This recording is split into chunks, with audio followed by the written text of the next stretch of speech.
Hail, hail, and welcome to the HomeBhoys Live podcast. It is Thursday, the 7th of August, 2025. I'm, of course, Joe McKenna. We are back. It is the first podcast after the first game of the 2025-2026 season. I'm joined by illustrious guest, Scott McCorry. Fuck. Started with me? God's sake.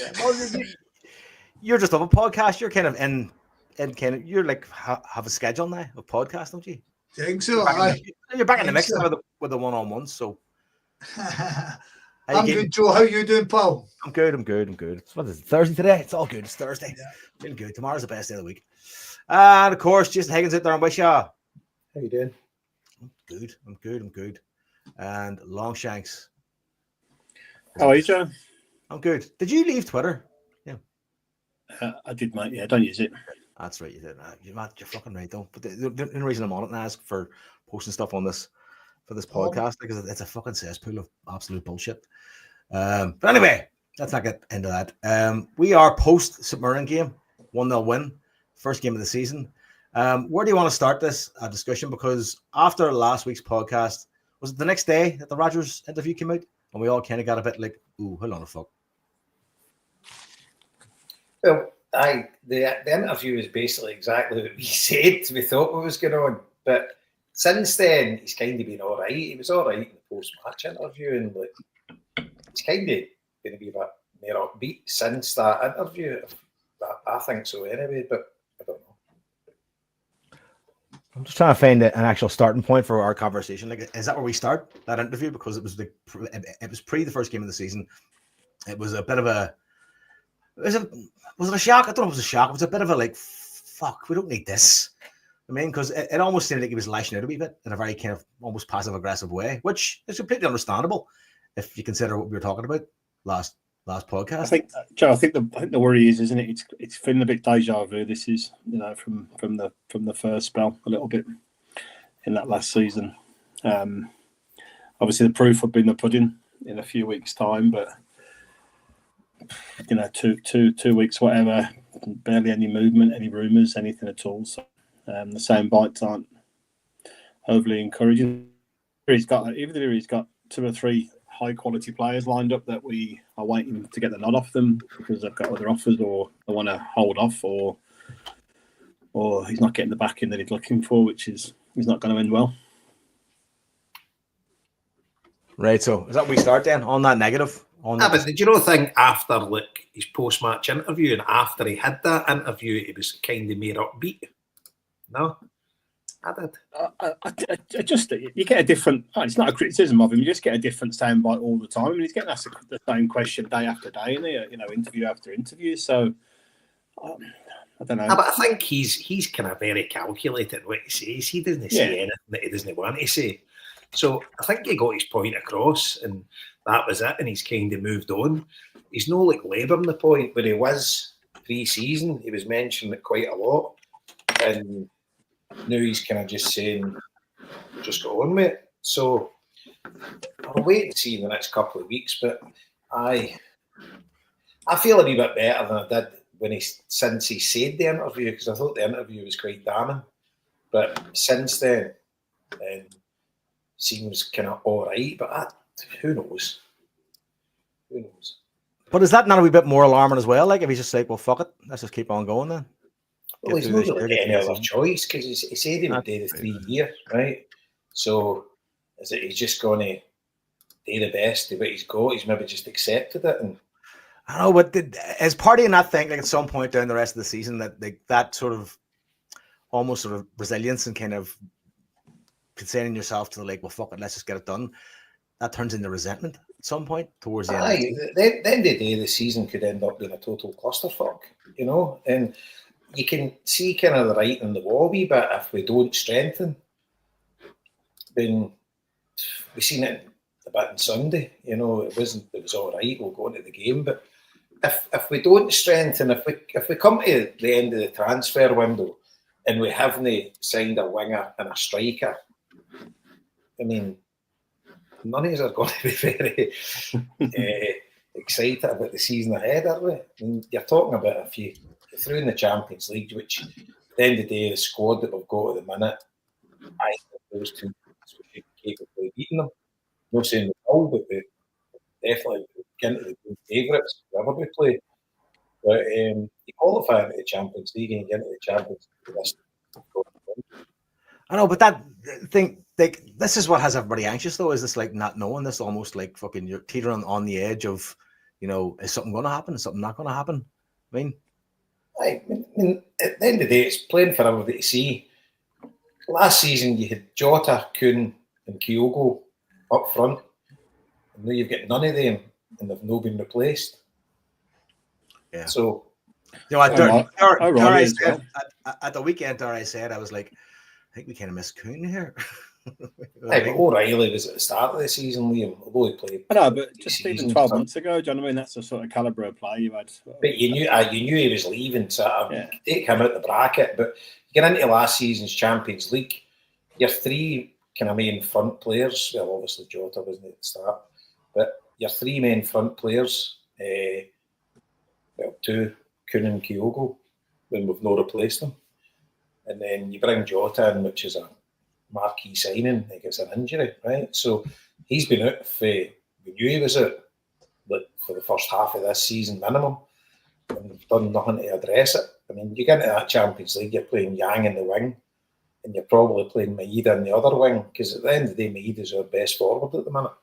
And you're shoehorning Adam Maeda in there, and it might turn it all right, it might produce the goods. I've not wrote him off, but I would rather he was the number 2 striker. I think Maeda's tapered off a little bit from that amazing spell he had last season as well. You know, he's still probably our best forward there, but he's kind of just dropped down that slight level from where he was. You know, we've played one game. We've had pre-season games as well. He doesn't look quite pre-season games. Come on. Yeah.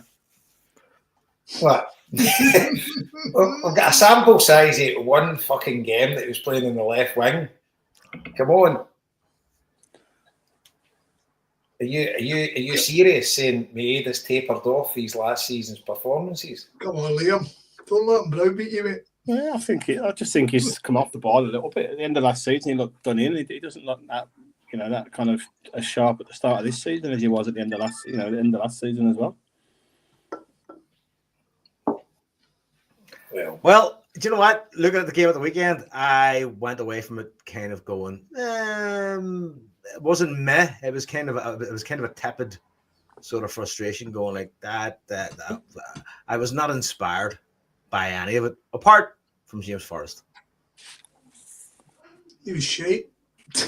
Don't you fucking stir the pot, McCordy. 2-1 Rapid. I mean, fuck.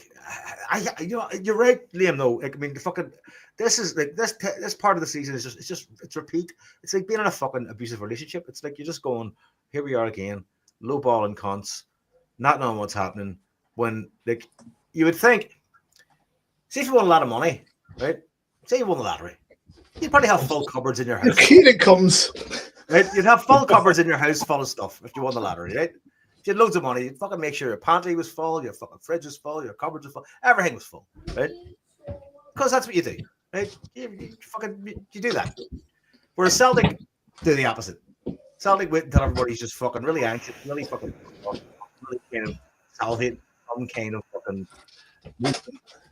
progress, anything that's going to look like they're actually trying to move forward, they're trying to build, trying to create something, and it just never seems to come. We have this eternal transfer window of balls every fucking year. Anyway. Scott, we've heard all our views last time around. What you think? Anything different, or are you in the same kind of boat transfer wise? It's hard to argue with anything anybody's saying, because it's all in front of your face, everything. Now, last year at this point, we hadn't signed our main guys. At this precise point, I don't think we had Ida in the door. We hadn't had Engels in the door, right? And then you could go way back to Ange's first year, all the main guys didn't come in till late in. And any time we've actually signed anybody early, it's generally been a loan guy, and then we've signed them. Do you know what I mean? So there is time. You asked the question. Well, somebody had asked the question the other day, recently. Are we waiting for us to qualify? And I think I was trying to find it earlier on, and I asked you, but you just blanked me. But you put up a post that kind of disproved that we wait to qualify for things. Yeah. And sign guys, right? So that's not really an argument. Do you know what I mean? Signing guys late in the window seems to be a preference of the club. Now, we are only surmising that it's a preference, because it could just be damn unlucky every time. But it looks like a preference. It looks like the better deals are to be made later in the window, and that is how we work it. Rather, I do believe, again, based on nothing, I do believe the club have a value of a player, and we won't pay over the odds for it. I mean, this thing about the guys we were after, there was a boy who was at Rapid, and he went to France. There's the boy at Brøndby that we were chasing for 1 million years, and he ended up going, we were talking about 11 million at one point. Much did they go for eventually? 4.2 or something? Very much in our fucking wheelhouse in terms of outlay. But there's, sorry, when you go. Just what? Sorry, mate, to interrupt you. Just on that point, so do you think last summer that Rodgers made the club overpay for players like Ida in the club's opinion? Well, the Ida one, definitely. We all know we overpaid. Anybody that watches Celtic knows we overpaid, but we overpaid in a circumstance. We overpaid, but we overpaid because the boy was coming for England. We overpaid because the boy had done well for us, and we overpaid because the boy wanted to come to us and we wanted him. So for Norwich, it was a great position to have. It was a great, and we had money in the pocket and we kind of needed them. And it's not, the thing is, imagine we never signed either. What the uproar would be. Right? So we're at a stage where everything we do is going to cause consternation at some point. Somebody's going to moan about the decision we make. Now, I think people get too het up about what a guy costs, considering the amount of money that we've got in the bank, and the club has made no interest in telling us what that money's there for. So see, right now, we need to go over the fact of what Ida cost us. Now, if you don't think Ida's got any redeeming qualities and should not be at Celtic, fair dues. I can honestly understand that viewing when you watch stuff like Sunday Past, because I think the big man was really, really poor. No, right? I'm not saying that at all, Scott. I agree. Mate, I'm really commenting on what you said. I'm kind of merely going to finish my diatribe, and then you can pick it apart. And then you've got the Engels thing, and as it sits in the Engels is our record signing, but we're a year down the line where the boys came in and had a good season. It wasn't a great season. It was a good season. People should now forget about much we paid for them. They should own it. It's gone. It's gone in the I mean, if we go to amortization or that, whatever, how you pronounce it, he's probably now, because we're a year down the line, he's probably worth 7.5, right? It's the same as buying a fucking new motor. But I do get a feeling Celtic look to the end of the window and to see which players aren't going to get used by the current manager, aren't going to be interested, and Celtic then look at it and go, we can get better deals out of this, be it loan to buy, be it cheaper players, be it players more desperate to move. And I think there is logic in that. I mean, it's common sense, but that doesn't suit a football manager. That doesn't suit a professional football manager who wants the guys in the door and helping. We should be, guys that we want should be in the door and ready for this Champions League, rather than the case, as we've seen repeatedly, we go and sign this guy, however good he is, and we throw him in with 2 days training. Do you know what I mean? So it's as a football club, it's unprofessional. It might be a great business strategy. We might come. I do have a sneaky feeling we'll spend a good bit of dough in the between now and the close of play. But Jason's on the button, and you're on the button. See if we make what. See on Sunday there, we could easily draw the game, because you think about it, when we've had strength off the bench has often won us a game, and the bench won us the game of the weekend there, but it was a wee bit too close for comfort. Now, if we get to the point that we're putting Champions League qualification on, then it's a self-fulfilling prophecy then, isn't it? Because Peter Law said to us, we're keeping money in the bank because we won't always be in the Champions League. Whereas we're going to come back and say we're not in the Champions League because you kept all that money in the fucking bank. And Peter Law also said that every penny made by Celtic would be spent in Celtic.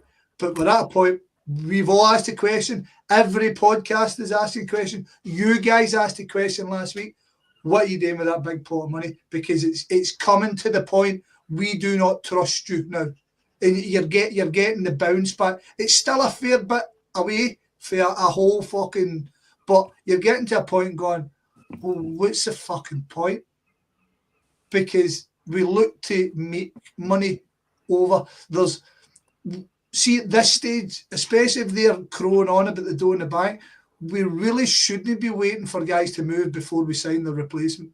We shouldn't be, but I think, and to finish my point, guys, and I've already said this to you, so, and I've probably said it online, and my mates who I'm drink with have fucking heard me say it ad nauseum. I believe we're at a stage where we've got a stale owner and a stale board of directors who think they know better than us, and they do know better than us, but their approach has worked in the past. It's delivered trophies, and I think their approach will remain the same until something changes. And I am finished. Oh, very valid points. You've kind of described their approach being sort of risk management to a degree, but it's also more like, well, if it's not broke, don't fix it. But see the thing, that the overpaying thing, and I totally agree, people need to get out of it. It doesn't come out of our pocket, do you know what I mean? Mm-hmm. But we've oversold a ton of times. You know, the money that they've got in for players, some of it's been wild. You know, so at the end of the day, they've made much more money on transfers than they've lost. So they can't grumble. And then you take a step back and say, we probably can't grumble because of the way they run the club. But as a fan, you want to see the best talent possible on the park. And we're a fair bit away from that at the minute. But the frustration there, J-Bo, though, does come with, I mean, Marty explained it recently, and he says obviously our wage bill has increased as our level of player has increased, and has that put the shiters up them? Because let's be honest with it, we could run through that fucking pile of money we've got in the but the fact of the matter is, if you go and do your job correctly, that money will keep coming. And to start shiting it and kind of going, oh, do you know what? Oh, we might make it in, so we've got to keep this away. Or a mate of mine come out and says, see if they just come out and tell us, by the way, we're keeping this whole load of money because we're going to build this museum or this hotel. At least you kind of go, all right, there's an infrastructure for the team, but it's this whole bag of nothingness we get. We get genuinely no feedback. When's the last, you said it ages ago, when's the last time Nicholson speak to us? The only person speaking to us are the players and Brendan Rodgers. Aye. It's the only person. Do you know, I think a big thing they probably think about as well is, I think it's the year after next with the Champions League you're talking about, we're starting. Yeah. Like, if you win the league, you've got 3 qualifiers to get into it. You know, Scottish football's 4.5. So Hibs are winning the now. Dundee United look as if they're probably going to get beat. So the way it's looking, like you've got us, that lot, and Hibs, maybe in Europe, in group stages, and whether they're in the Champions League or whether they're in the Europa League. But I can't see the coefficient going up much next year. So the big certainty, you would think, is that I think it's the year after next, isn't it? The Scottish teams. I think so, yeah. The winner of the Premier League. So that'll be in the back of their mind. Because if it's easy saying, but if you were guaranteed the winner of the Scottish Premiership was straight into the Champions League group stages every year, then I think us and AIM would spend a lot more money. But when you've only got a chance to get into the Champions League, and the drop-off to Europa League compared to Champions League money is massive. You know, it could be 30 million quid or whatever, 30, 35 million pound difference. And it's a hell of a lot of money. And that's the way they'll probably be looking at it, because signing guys like KT on 5-year deals on 30 to 40 grand a week, no idea what he's getting, but I would guess it would be something like that. Get Callum McGregor on a big wage, I would think Carter Vickers would be a big wage, Jota would be a big wage. Maida will get a new deal, you know, and you would think to yourself, they'll have a load of players that are on 25 plus a week, and that'll not sit well with them. But you have to pay that if you want to compete. And I mean, at the end of the day, Tony Bloom's come into Hearts. He'll start spending a bit of money. Hibs look as if they've got a decent side this year. Aberdeen looked no bad against Hearts. It could have went either way. They were kind of wasteful. So it's good for Scottish football. And you need to be on your toes. But the team that we've got, let's face it, if we don't get any more signings in, can we win the league this year? 100%. Would we make any dent in Europe whatsoever? Can't see it at all. Just can't see it. With Ida and Johnny Kenny up front, just not going to happen. And Yang in the wing, Yang or Forrest and Maida in the other wing. It's just. I think Scottish football will be all right, but we definitely need to get signings in. That's kind of what I came away with on Sunday, going like, that doesn't look. I'm not super excited about what's coming next. Like, I mean, and the only other option would be a complete transformation of the actual 11 on the park that you're seeing now. Not all of them, but the kind of key areas, like, you know, the wingers and your strikers. Right? But that's going to take a lot of dough. And Scott, I hope you're right. And we do spend that dough, but it all just seems like it's. I don't know. It seems like it's heading towards mediocrity to some degree, unless something big happens. And I don't know if something big can happen. See like the defence in the midfield. I'm kind of all right with it. You know, that's fine. I think the defence in the midfield's good. But I know, but the penetration on Sunday, like no fucking fault. I mean, St Mirren put up a good fight. They played well. I thought they did really well. But in terms of creativity, in terms of moving forward and penetration, like around the box and in the box, Ida missed some pretty decent chances. I mean, he was half a yard off a lot of it, and overall, it just seemed like a bit of a side-to-side back and forth. I just wasn't really inspired by it. I mean, if 70%, I'd say I was kind of going like this is a team that's entertaining.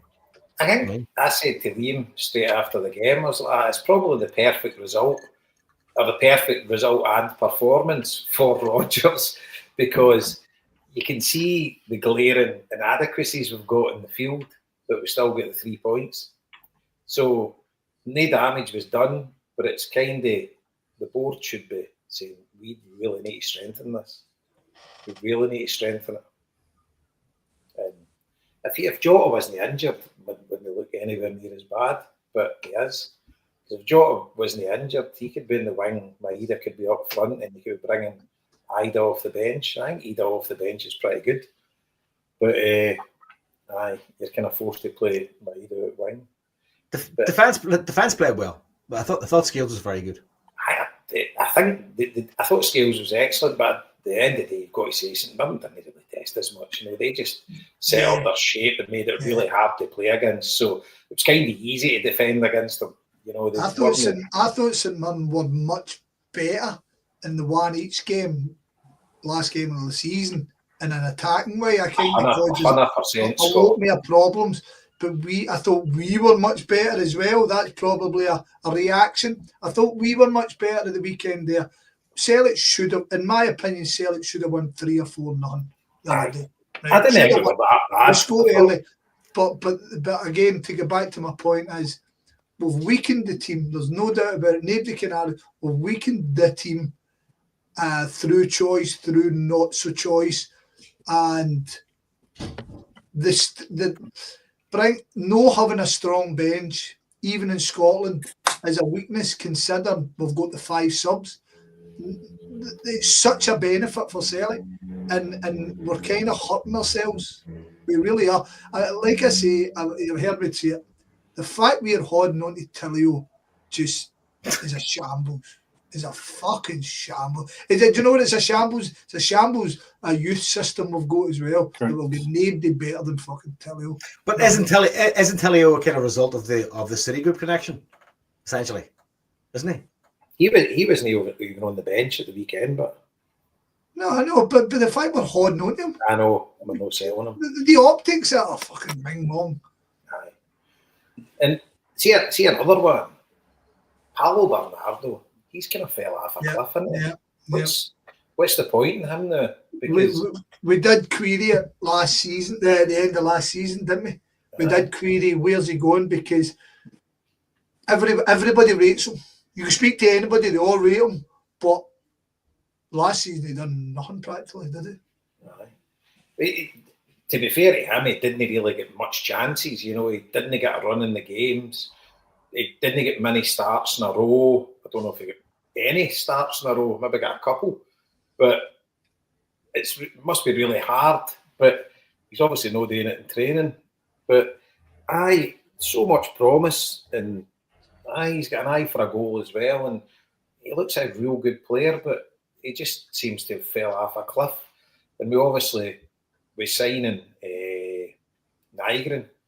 He's kind of looking. I thought he looked all right at the weekend. I think he'll get better. I think he's got a goal in him. He was unlucky that one in the first half. So, and I thought Engels when he came on was good, you know. And I think in Nygren, Engels there, and Luke McCowan. I mean, Luke McCowan, he's been a dream signing for us. You know, he's kind of the perfect player. Like Celtic supporter for Scotland, didn't cost you that much money. He'll not be earning a king's ransom. Happy to be here and happy to chip in whenever he's needed, and he's effective and he'll get you goals. So he's a brilliant player. But I think in midfield, if they can stay fit with Atati, McGregor, and then Nygren or Engels, I think that's really good. And I think Engels will fight his way back into the team. I think this will be a big season for him. I rate the kid, and I think he'll be a good one. But it's just everything for me, or the worry is the wingers and up front. Because the amount of goals we get for the wings and for the forwards, and we're kind of it's one game of the season, right? But you can kind of see they're a bit disjointed. So there was a couple of slacks, or not slack passes, but like miscommunications. A good few of them, like in the game. I mean, just playing balls forward, nobody's picking them up. There was a good few of those, and that's it's kind of worrying to see, because it kind of becomes scrappy and you kind of backtrack. But I thought McGregor was very, very good. The midfield was great. I think Sunday will be totally different, because Aberdeen at home, they'll try and play against us, and you'll get space. And obviously we've been up there in some stinking games, you know, but we've also been up there and played really well. And I think Sunday should be a decent test, and you would like to think we would have a bit more space, because we definitely found it hard to break St Mirren down. And fair play to them, they set their stall out, they didn't really show much in attacking front, but they kept their shape perfect. And when you just watch the game, they were always in their shape. They very rarely get dragged out it. And it was a competent performance for them, and they would be devastated not to get away with a point, which I think we deserve to win. I don't think they deserved a point. But it's real. We've seen it a load of times. We kind of struggle to break teams like that down. As you said, Scott, the last game of the season, albeit the league's won, etc. But you're wanting to go out and with a bang, and they were probably the better team. You know, Yeah. we were horrible. They played really well, and they probably deserved to beat us.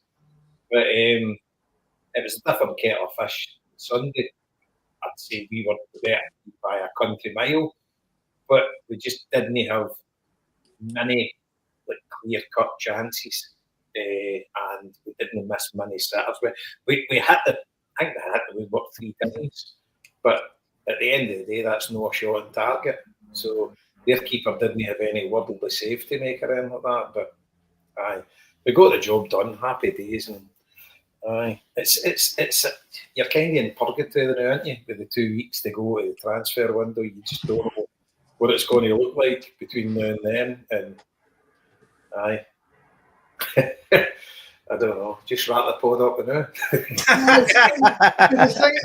The thing is, right? See, you have such your man in the chat is on the button. He's saying we have loads of midfielders, right, who are all got quality in them, but none of them. I mean, like I'm saying, we've got Hattati, we've got McCowan, we've got McGregor, we've got Negrin, we've got Engels, Bernardo. And if every one of them are on top form, that's fucking excellent. Like one coming out, one coming in, but nobody's Engels. Negrin's ended up in front of Engels, which I think's a wee bit harsh. I think Engels done well to come on. I do. I can understand why you would want to play him at home against St Mirren. Makes sense. Bernardo is now fell behind McCowan, which and we saw McCowan getting a start, and it's not really worked for him either. I mean, the Hibs game's always used as a stick to batter him, the Hibs away one. So I don't know. It's just, as you say, the purgatory is kind of where we're sitting now. Every story that comes out seems to be kind of, and I don't know if the media are lumping on, but they're linking us with players, and the next line, you just know it's coming. Celtic are interested in this guy, but it's to be said that Celtic are no bad enough every time. So you're kind of going, oh. And then all this stuff about the banners all ripped and no up and stuff like that. For a team coming out a double, man, it just seems to be fucking hell, man. I know. Aye. Like, I don't know. It definitely needs something to get everybody going. And do you know what it needs, Scott? It needs a 3-game suspended ban. That's what it needs to get everybody really in the mood. Yeah, that's what it needs. Did you talk about that last week? No, because it hadn't been. I hadn't that last week. Hadn't been announced. It was because that's how you set. That's how you set hearts on the start of the season. You threaten people. You threaten people en masse. That's how you get the fucking crowd behind you. Last week they were saying that.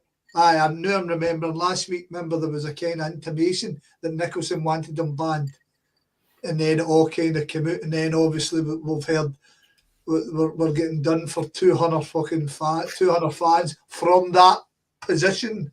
Oh, good times, man. So, if we're getting happy, talk about the Huns drop points if we beat St Mirren. Big pussy galores arrived. Aye, big pussy galore. Honestly, guys, right, and it's no fair, and I know I'm trying to kind of stay positive in the whole thing, and I think we'll get guys in, but I just don't see the point in this one. Liam was kind of frustrated at it, but it does seem to intimate something's going out. Do you see it that way? Aye, well, you're sitting now with CCV, Trusty, Scales, your man Dane Murray looked done well in pre-season, and now you've got him as well. So you're maybe, I know Marty champions the line that you can't have enough centre halves, but maybe, and see the thing is, do you think Man City would send, like, by all accounts, he's well thought of, and they've got high hopes for him, right? Do you think they would send somebody like that up where Celtic could just sit him on the bench? No, I don't. No, me And either. then so we send him up the road to play, and he's a right-footed player, and we've made this big fucking hula about having left-footed players playing on the left. So what if I'm putting 2 and 2 together here? What you know what I mean? And is that going to lead to more happiness for these guys? Oh my God. That doesn't bear thinking about. Exactly. Why would that? But the Celtic model for cashing in, it's kind of sits perfect, doesn't it? Of course, yeah. Don't get me wrong, from a Champions League perspective, it probably wouldn't do as much damage because they very rarely bloody played in any Champions League games. But in Scotland, he's just a warrior for us. You know, maybe one of the most important players in the team. And if you're to lose CCV, but I don't know. I've not heard anything. I think his injury, the fact that his injuries. What's happened to Liam? Is he just gave up? I'm just. I think. Listening intently.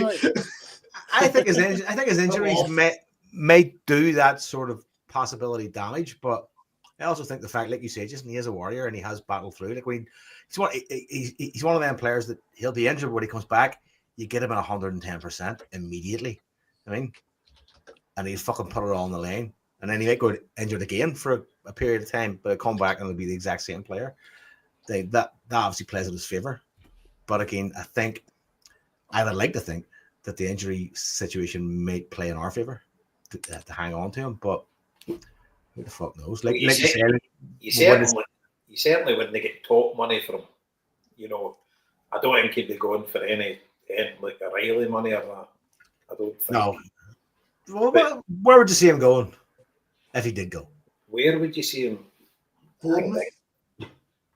I don't mean club ways. I mean like league ways or country ways. Like I'll say. Tom Brady's Blues, baby. Tom Brady's Blues. The English Premiership, I think, a lower level team there, like an Everton or something like that. But do you know what? That's actually a really good shoot. I think that's fucking bang on. And you'd be looking, but you maybe give it 10 million for him, you would think. I think that'd be fair. But at the end of the day, there's no player bigger than the club. If he does want out and he's want another challenge, then see you later. But yeah, you'd be gutted to see him go. Here's the thing, though. We've never really done bad out of a fucking loan team at Man City, have we? Is there anybody that hasn't worked out? Alzani. Well, that's kind of different. He got ruthlessly fucked on his debut, did he not? No. Was it Dens Park, wasn't it? Was it? He played well at Dens Park. He was game or something. But he played for 14 minutes and Joe proclaimed him the new fucking top. Aye, but then he got crunched and that was the end of that. He did look good, to be fair.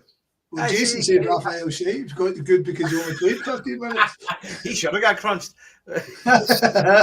Much maligned. The much maligned. Even got him on the pod tonight, boys. I reckon Raphael Shea, we can get him on the pod. Since I started championing his case, I think a load of folk have actually said to me, do you know what? I thought he played a load for us, like fucking 3 games or something. But I don't, Scott, back to your answer with CCV, I hadn't really thought it, to be honest with you. But who knows? I'm not really wanting to think about that, but if I have. I know. I keep thinking about it, and I'm thinking about the guys we get in, but then, like, people always remind me, it's Peter Hughes and I fucking reminded me. You know what I mean? How he's like, I'll just go through my head. He said Seamanley's one. How the fuck did he find that out? The same way we found out he was staying. Just remember the time we found out he was staying because some fucking tailor was delivering tails to his house? Aye. That's I gave his news. My Ida was staying because he's enrolled these kids out of school at the nursery. I love shit like that. My mate's his sister's a teacher. It makes me laugh. Brilliant. I'm going through the Man City loans here. Who didn't work out? Guidetti worked out, right? Denier. Paddy Roberts worked out. Guidetti was 50-50, what? until I we. fucking that he was good when he was good. I bet he ended up rotten. He did. He started off like a train. Remember we won the cup. I know, but Aye. He was an arrogant, egotistical maniac. Like, I mean, that's fair enough. But I mean, Joe, that's part of a fucking deal, man. You can't just. It was magic for fucking. I know. This Arzani shit again. I know. But you gotta think at the time that he played there, had he not turned up, it would have been fucking way worse. So had he been brilliant, it would have been a good one. You're right. All right, but listen, personal, separate the art from the artist, Scott. Let's go. I mean, come on. I mean, the guy was a cunt, but he was taking on some Gary Glitter the way out.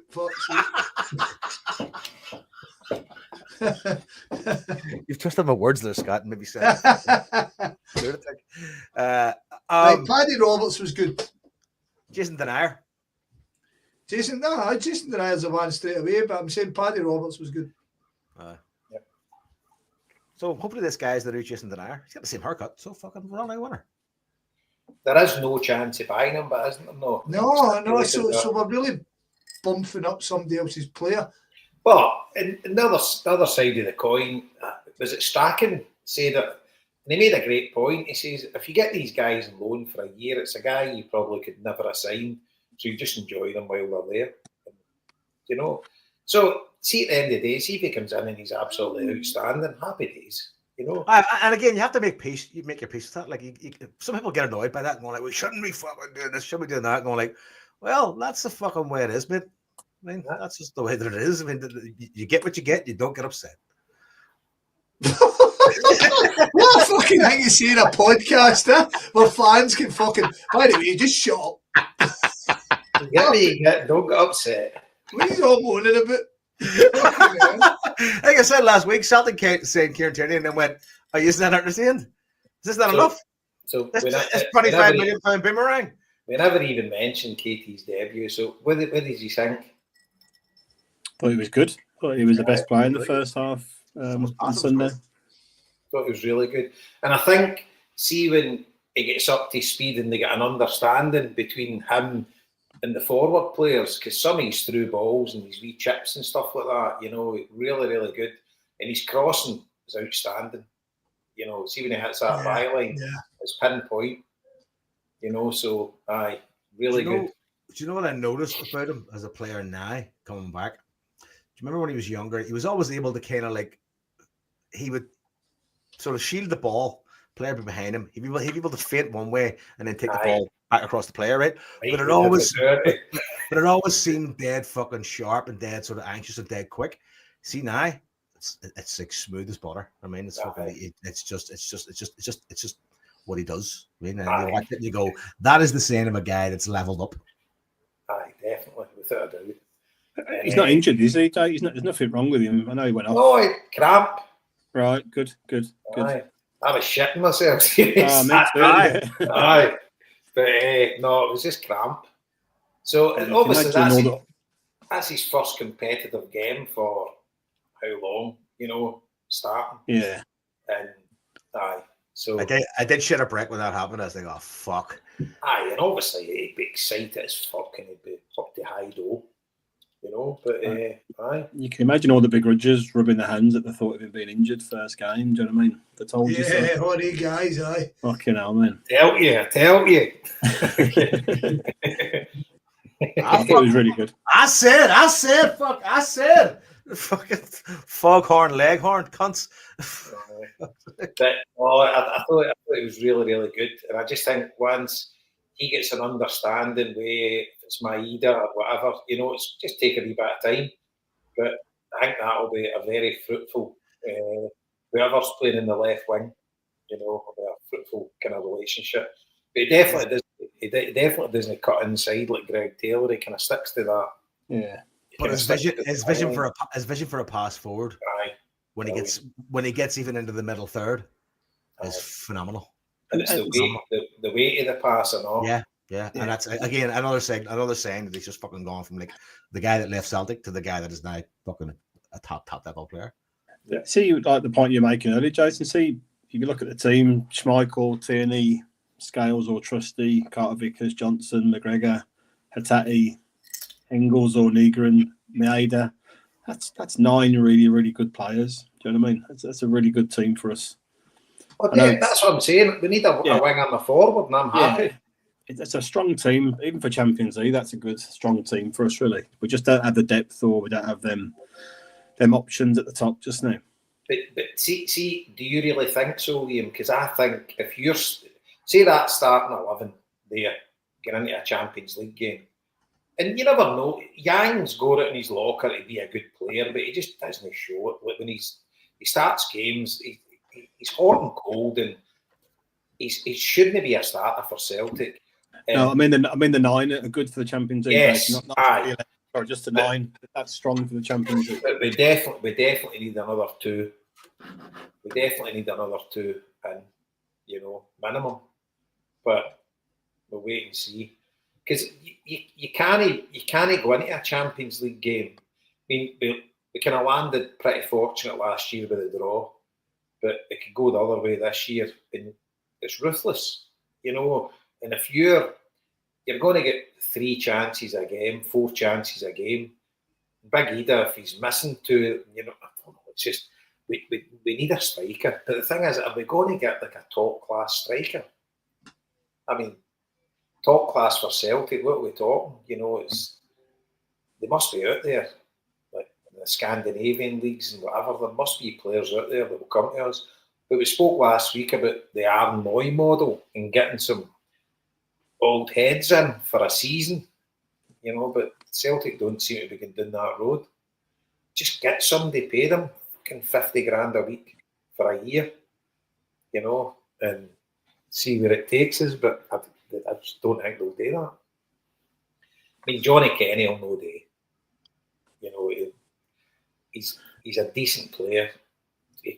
You could play him up front in the SPL and we could potentially win the league. He could turn out to be a good June, but I don't know about you. I just don't. No. With your 2 forwards, him and Ida, come on, we need better. I think Rodgers showed him a little bit of respect over the summer by bringing him on as a first sub on Sunday, but I think everybody was looking for Yamada to come on and see what he was made of. So, be interesting to see if he features at some point on Sunday. I mean, I said last week, either needs to have a big performance or that could be him out of the team. I wasn't meaning that's the end of his career, but he did nothing really to convince anyone, did he, on Sunday that he's going to be the main man for Celtic. And it's hard, 12 minutes. They get 12 minutes, do you know? No, Ida, sorry. Ida. Ida. Last week. Yeah, Ida. Right. He did a big game on Sunday, I thought, to keep himself in contention. But I thought he did. I thought he used his body really well for the one he hit off the post, but he can't be missing. Can't be missing from there. Do you know what I mean? No. Well, here's my biggest criticism, Mike. I mean, of Ida at the weekend is like the chances that were presented to him require a versatile finisher, and he doesn't have that.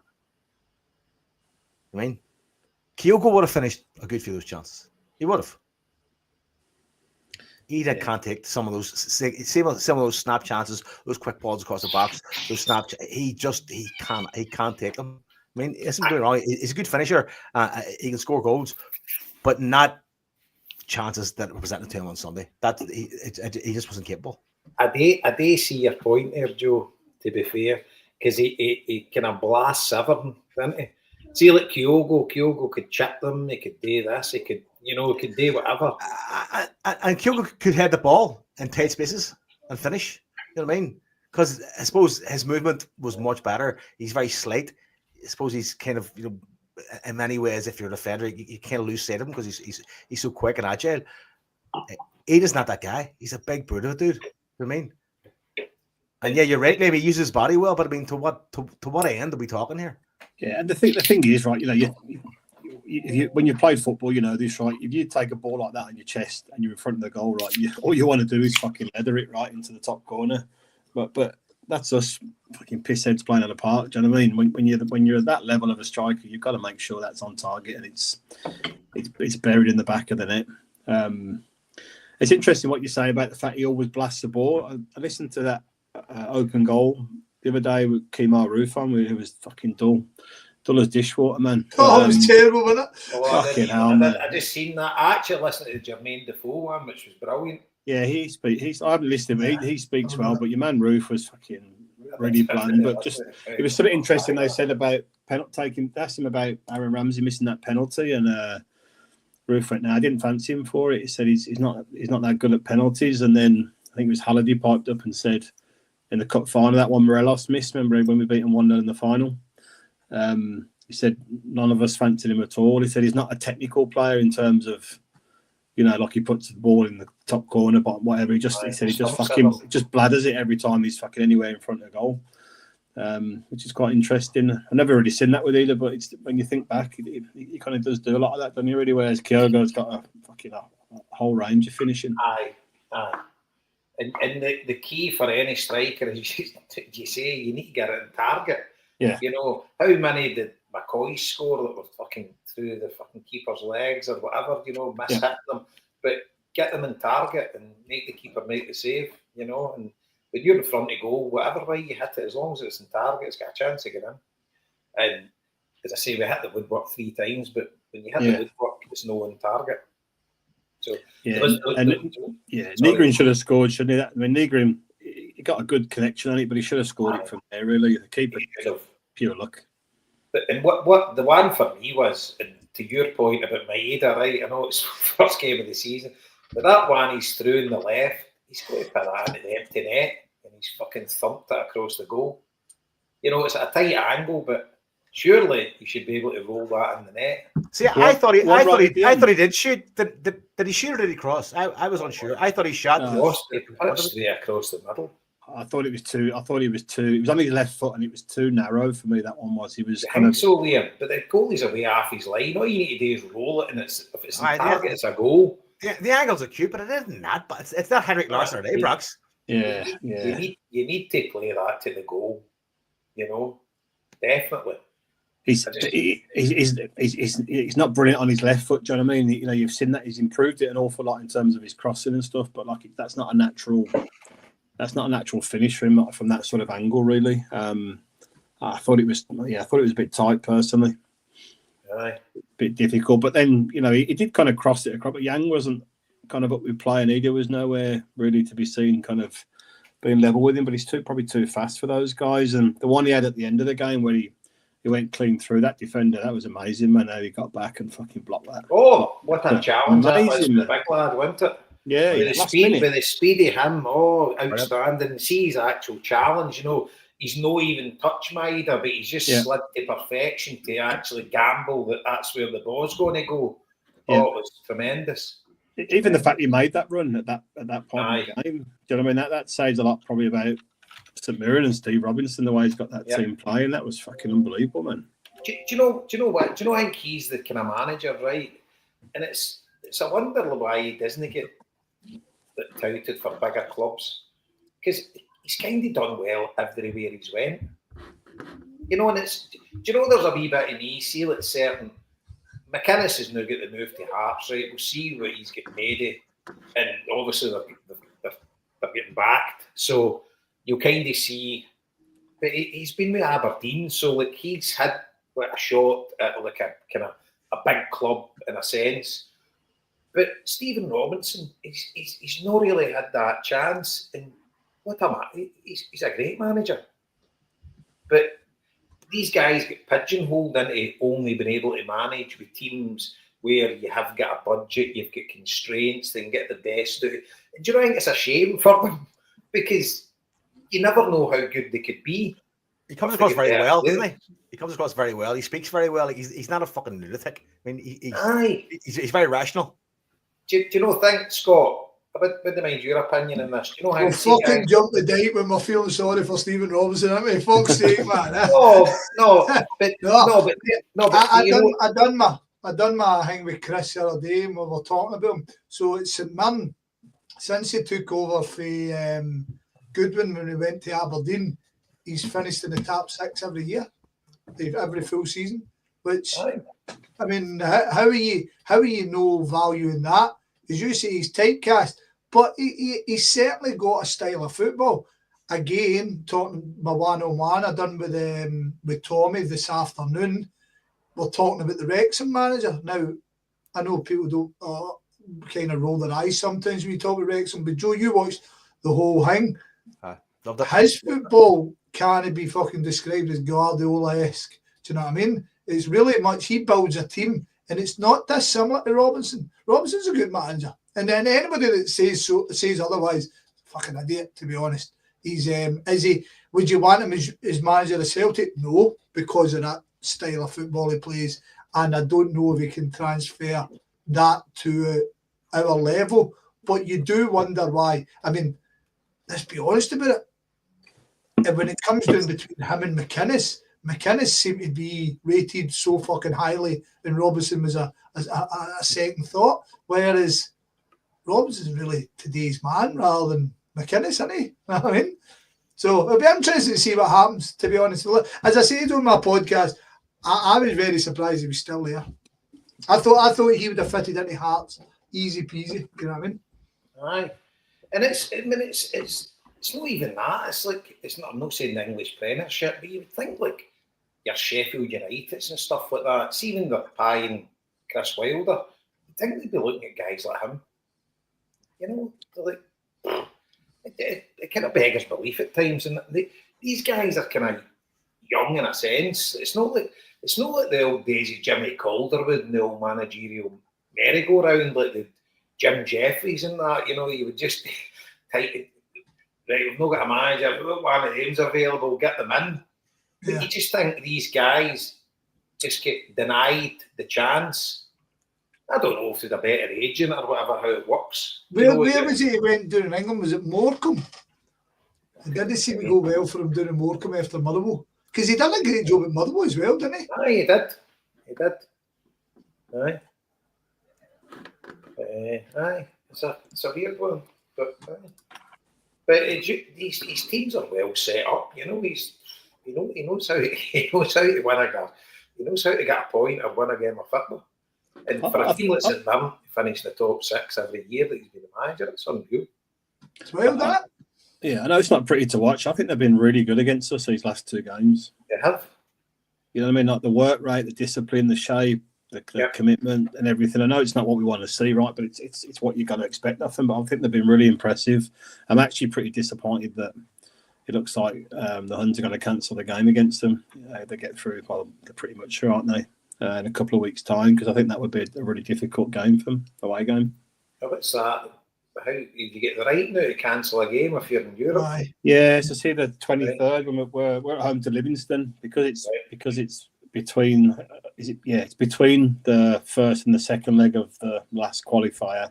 Anybody, it's a new rule they put in this season. Anybody can cancel a game. So Hibs have said they're going to do it if they're through. Aberdeen are going to do it. Rangers said they're going to do it, and Celtic said they're not going to do it, which I'm pleased with personally. I don't know what you guys think, but do you know what? I remember it being mooted. I think it's a right good forward step for the SFA to allow that, because without a doubt, because you'd be seeing like your Dutch teams, etc., you know, getting well rested before they would play like us, and we're kind of playing games. So fair enough to Celtic, big enough squad and that, and they're playing at home to Livingston, so you would think we could potentially maybe rest a couple of players if we needed, which is fine. But if you were playing, say you were playing away to Rangers, you know, between that, you would probably happy to cancel it.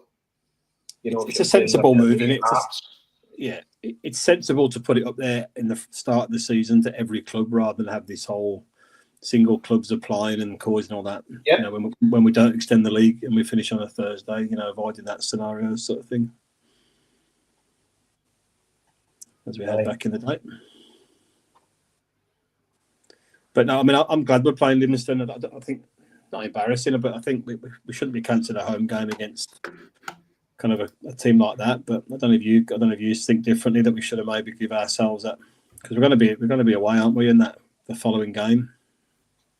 Well, it depends who gets through. If it's that Almaty, fuck's sake, obviously. Where the fuck is that, by the way?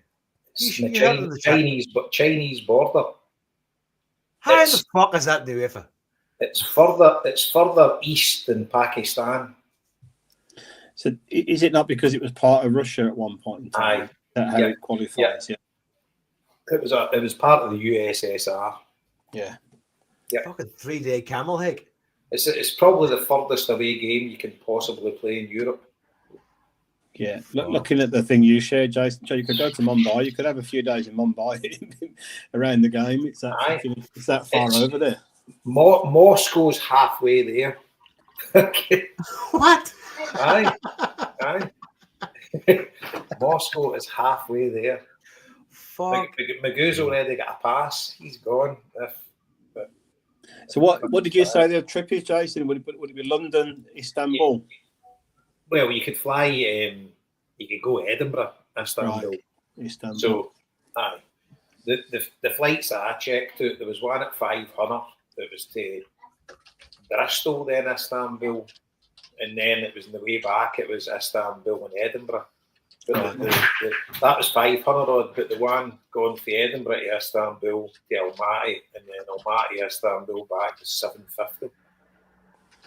How far is it from Istanbul to Almaty? Well, you're not even halfway there. Wow, fucking hell, man! And you're talking, you would have a heavy duty layover. Yeah. You would have a heavy duty layover to get to Istanbul. He's a wee second. I'll check that chat where I've checked it. Obviously, I'll not be going. But I didn't watch any of the game, but I think what they're saying, they've got a 16-year-old centre forward playing who's signing for Chelsea. It's already agreed. I think. Is that right? Brazilian fellow, yeah. Aye, so the flights I checked, there was you believe leaving Edinburgh at 8:50 in the morning, and you would arrive there at 4:15. Dundee United just equalised. Okay, right. You'd be leaving Edinburgh at 8:50 in the morning. You'd be arriving at Almaty at 4:15 the following morning. There's 4 hours difference as well. So I don't know which way that goes. 15 hours, 25 minutes to get there. And the way back, 12 hours, 40 minutes. You leave Almaty at 3:15 in the night and early in the morning, and you would get home at 12 in the afternoon. 12 hours, 40 minutes to get home. Obviously, with the time difference. So I already fancied the qualifier this season, but I'm not going to make it this time. But the thing is, probably Slovan maybe beat them. There's only 1-0. Slovan should beat them.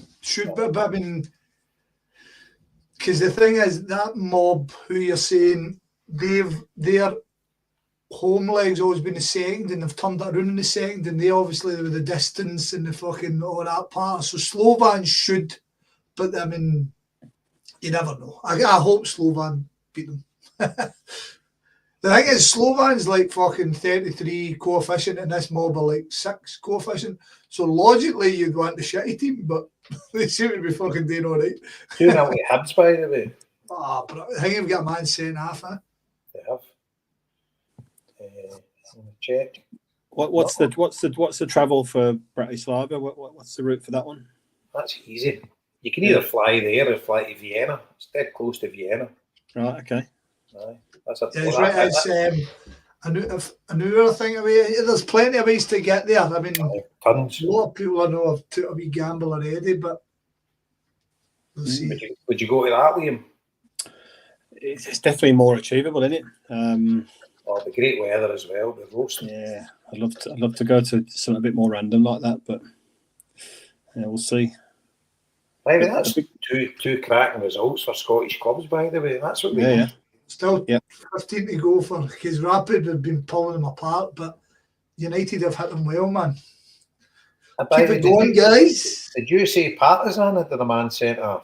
Aye. I don't see it. No, it was on the huddle board, but it doesn't show on the live score or whatever it is. I've been looking for that. Vukas and Durcevic got a yellow card in the 29th and then a yellow card in the 34th. All right, I've not updated. And then Hibs scored in the 40th. So this is the conference qualifiers, isn't it? They're in now. Two of them. Yeah. 2 of them. So they need to win. They need to qualify because they're out, obviously. Because do you know what we never mentioned, right? In the aftermath of losing the cup final, which obviously it's not our concern, but right? Think about Hibs, right? That they were fucking before that cup I final, know. thinking we're guaranteed They were in the group stages. group stage, guaranteed 5 million. Celtic have never lost at Hampden under Brendan Rodgers. Fucking battered Aberdeen. I know we were gutted, but fucking think how they were feeling as well on the back of that.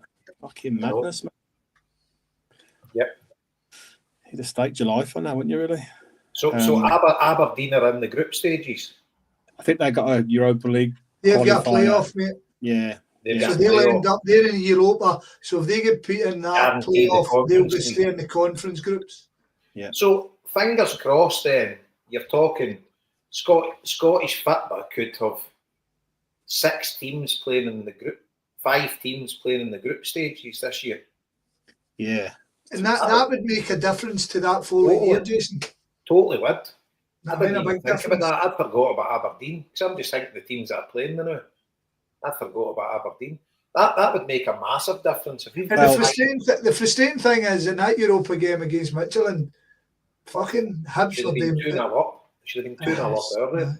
But remember, it won't help next season. It'll help the season after. No, that's what I'm saying. But that was the season Jason's talking about. Oh, right. Need Okay. it. That's That's when when you need it. Right. Got you. Next season's already set in stone. It's the following season.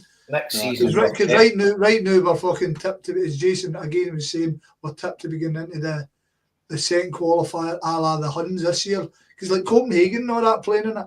Yeah. I know. I guess the most important question is, Scott, are you going to go meet your pal from Bruges? that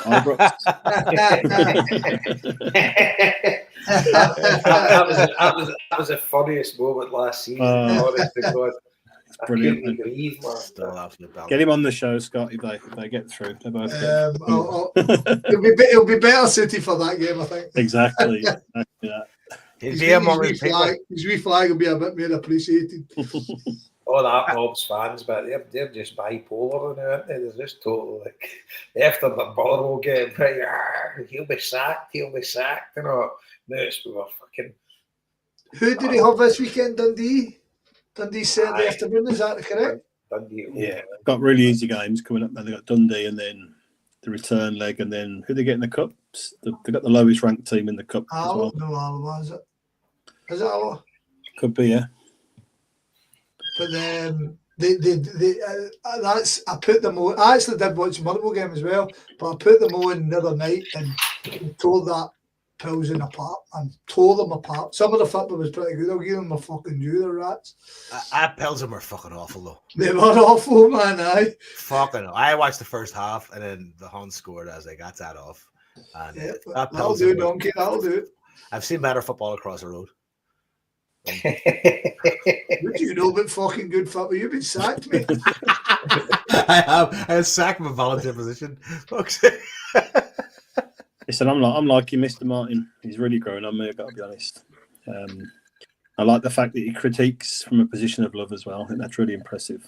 He's a good man. Do you know what, boy? He's no bad to listen to. I don't know whether he comes across all right, but I don't know. We'll wait and see. But they're just all over the place. You know, one the thing we've got to realise, right?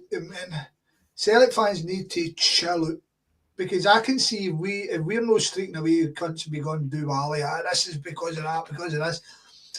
See the Huns last season. The Huns last season were that much of a carry on. I equate it to when. Do you remember we finished third or fourth? Motherwell finished above us the Hampden year. Remember, and we were just the Huns could have fucking played with no draws on, and they would have fucking. It was a wrong start league, man. 3-0 that time. If the beats 3-0, they're laughing. I mean, they were laughing. I think it was the last time we played them. We were all celebrating like we won the European Cup. You know. Aye, but see that season, and that's what I equate to the Huns. We've kind of got to make sure we're better in Hun games. So when we play them, we've got to be better. But I think, see in Scotland, there's a place for a good football playing manager, and I think he'll do all right if they stick with him. I think he's a decent enough manager, but we should still be fucking. We should still be so far ahead of them in terms of what we do, but we can't control what they do against everybody else. That's a big thing folk have just got to remember. But we need to be better in the games against them. Need to be. I'll be brutally honest with you, Scott, right? See, when they play in Europe, I wouldn't put 2 bob in the team that's playing against them. Because I noticed they've got different players now, but they have got some mentality. Then when it's a big game, they raise their game. Yeah. And see against us, that wasn't their issue. I mean, they destroyed us nearly every game, apart from the first game of the season when we beat them at Celtic Park. And they were the better team. But they've changed that style so much. I mean, it's going to be really interesting because at Ibrox, they're going to try and play that same game as they played the other night against us, and that's a fact. And it's going to be really interesting to see what position we're in. Do you know what I mean? In terms of team structure, because teams like that generally we do better against. When we come up against a team who want to sit in and then hit us on the break, the Huns done it and then the Huns pressed us and we collapsed. Do you know what I mean? Be interesting to see. It'll be really interesting to see, in fact, because as you said, they're up and down. Sunday, Motherwell should have beaten them. Oh, well, Saturday should have said whenever. 3-4-1 would have been a fair result. I was watching it with Magoo in here, and see at half time, I'm like, Motherwell's got to score 100%, and I just couldn't see them no scoring. But obviously, as the game was going on, you're like, but they were pressing, they were all over the place. The ball was like a hot tie at them. Motherwell just, I mean, a draw was, Rangers should, at the end of the day, they had the lead, right? So it's obviously like a losing draw for them because they nearly got there. But when they look at the balance of play, Motherwell deserved to win. Without a doubt, they were hopeless. But then they got into that European game and they looked brilliant. I didn't watch it, but by all accounts, they looked brilliant. Don't know the class of opposition, but you're not telling me Victoria Plitzen aren't they, like, at least on a par with Motherwell. You know, so it's like it's just wild how they go for. They're totally bipolar. Did they not sell their best player just before the game? But Motherwell's best player wasn't even in the team. Even playing, aye. Lennon Miller. That's no. I mean, they ripped him apart. Oh, they totally did. The amount of chances they missed. My God.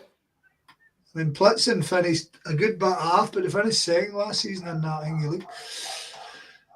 I don't know. He's up your hole in it. I mean, it's amazing though that fucking 2-3 good signings. You'd see a lift off of all the fans. You'd see a lift off of Rodgers. The lift off of Rodgers and would lift all us even at May again, and you're back feeling fucking good about things. And the thing is, we've got a chance. Be it against Slovan. We beat Slovan 5-1, albeit we're a lot weaker than we were. Or this Karat. We play them at home, so we should be going out hammer and tong to finish the tie, shouldn't we? Yeah. And it's like, see with the away goals rule being abolished, right? I'm kind of the opinion now it's in your benefit to have the home leg first. Whereas years ago, you always want, I mean, mind when you were kids watching European football, if your team went away from home and got a 0-0 draw, they'd be celebrating on the park. Jason, you could beat 2-1, you were buzzing. I remember. Who was it beat us? I want to say it was Dynamo Batumi. Somebody beat us 2-1, and I remember being gutted. I remember listening to it at school, and I remember coming home gutted, and my dad says, 2-1 away from home? That's a fucking great result. Doesn't matter who you play. Say a little batter them, and I was like, and sure enough. I need to check if it was Batumi saying that. The amount of teams, when you look back to the 80s and that as well, the amount of teams that my first ever away European was away to Cologne, 2-0, and we beat them 3-0 at Celtic Park. And that mind again wasn't even sold out, but that was brilliant. And then Sporting Lisbon, I think we could beat 2-0 in Lisbon, but we not beat them 5-0 at Celtic Park. There was loads of occasions where we would lose the away, but when we played the home game first, a lot of the time we were bombed out because if you didn't go away with a big lead and you were rarely beaten, like I mean, the time we beat Real Madrid at Celtic Park, man, still no star there. There was loads of occasions where the opposite happened, but I mind it quite a few times that you would come back to Celtic Park. I mean, Strachan's first game, fucking, we were right unlucky after we get the absolute shellacking. That was his first game in Europe, wasn't it? What was that? Was it 5-0 we could beat? Armenia. Bratislava, aye. And then they beat them, 4-0, was it? And, she still went through, but, so it's kind of flipped with the away goals, no counting, kind of double. Because in the reverse, you would actually think back then it would be better to play the home leg first, where you wanted the away leg first. Because you think to yourself, if you play the home leg first and they don't score, say even it's 0-0, you go away and you're getting double for scoring a goal than they're getting. Well, not exactly double. Well, what was the one we get? I'm trying to think. So it wasn't Dynamo Batumi. It was when we played Tyrrell Innsbruck in '97. They beat us 2-1 at home. We battered them. We beat them. We could beat 2-1 away, and we battered them at home. But the game that comes as sums up what you were saying. It was against a Portuguese mob under Mowbray or Lennon, maybe. Victoria Guimarães or something. No, it was it Braga. I think they battered us and we ended up taking a lead and then they scored and that was it, Dean Murray. They beat us 3-0 away and we broke my parkhead. I think we were 2-0 up and they scored and that was it. It's finished. There's just no way back. I mean, you think back to the Seville run. I mean, we beat that Basel game, exactly. And then the Stuttgart in the run to UEFA Cup, we beat them 3-1 at Celtic Park. And I always go back to that they got a man sent off. I think they were 1-0 up at the time. I don't know if it was 1-0 or 1 each. But they got a man sent off and they were destroying us. And we beat them 3-1 and then the Gazelle there gets the 2 goals. So you're like, fucking 5-1 and then next thing they scored 3. Yeah, that was wild. And have you you've obviously watched the Celtics at Millhang and Big Sutton's like, I wasn't worried. I remember being at that game shitting myself. Oh man. So they've just added 6 minutes on Dundee United, still 2-2. I was at the game and I was on the fence. See the big fence at the front there? I climbed up the fence and just as they scored, I thought to myself, am I going to look like a right fucking idiot here? No, you're begging, you're saying to yourself, how many goals do they need? I'm like, no, they still need 2. I was working it in my head, no away goals. I'm like, no, they only get 1, we get 2 here. So if they get another goal, they still need another. And then it kind of went into injury time. But one of the best. Loads of, I mean, what a support we had that night. It must have been 10,000. It was that big in the old stadium. Oh, brilliant. But So what's it's the 20th, the Wednesday night. Wednesday night's a home game, So it's the keeper, it's 3-2. They've just they've chopped it off. Have they? It looks like they've chopped it off because they've stopped fucking cheering, but it looks like the keeper flung in the fucking net, man. I know this helps Dave doing a podcast. It's offside, I think. All time, Hibs 2-0. What a result that is. Still 2-2. That David Gray, by the way, getting 2-0 to Hibs. What the hell? So, what's left on the list? What's left on the list? I don't know. Joe. Joe's fucking. Joe's asleep. You asleep? Sorry, my mic was muted. I was talking there. Sorry.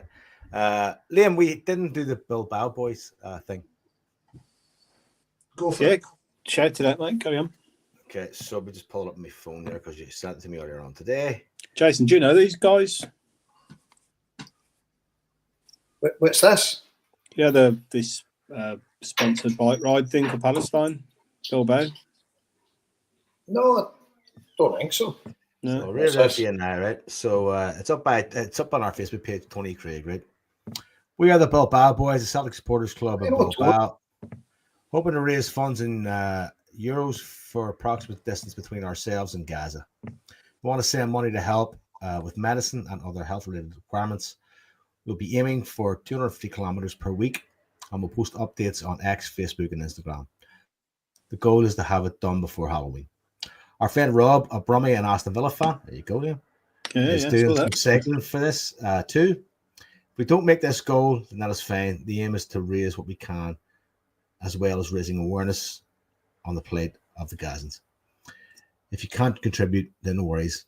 Simple share on your social media or the fundraiser would be really helpful. Follow us on X at Bilbao Boys CSC, and very similar. It's all pretty much the same. Bilbao Boys on Facebook and on Instagram. That's it. That's Tony. That's Tony Jason. So I need to see if Tony sent me this. Yeah, he's put it straight in the chat, so that's good. All right, excellent.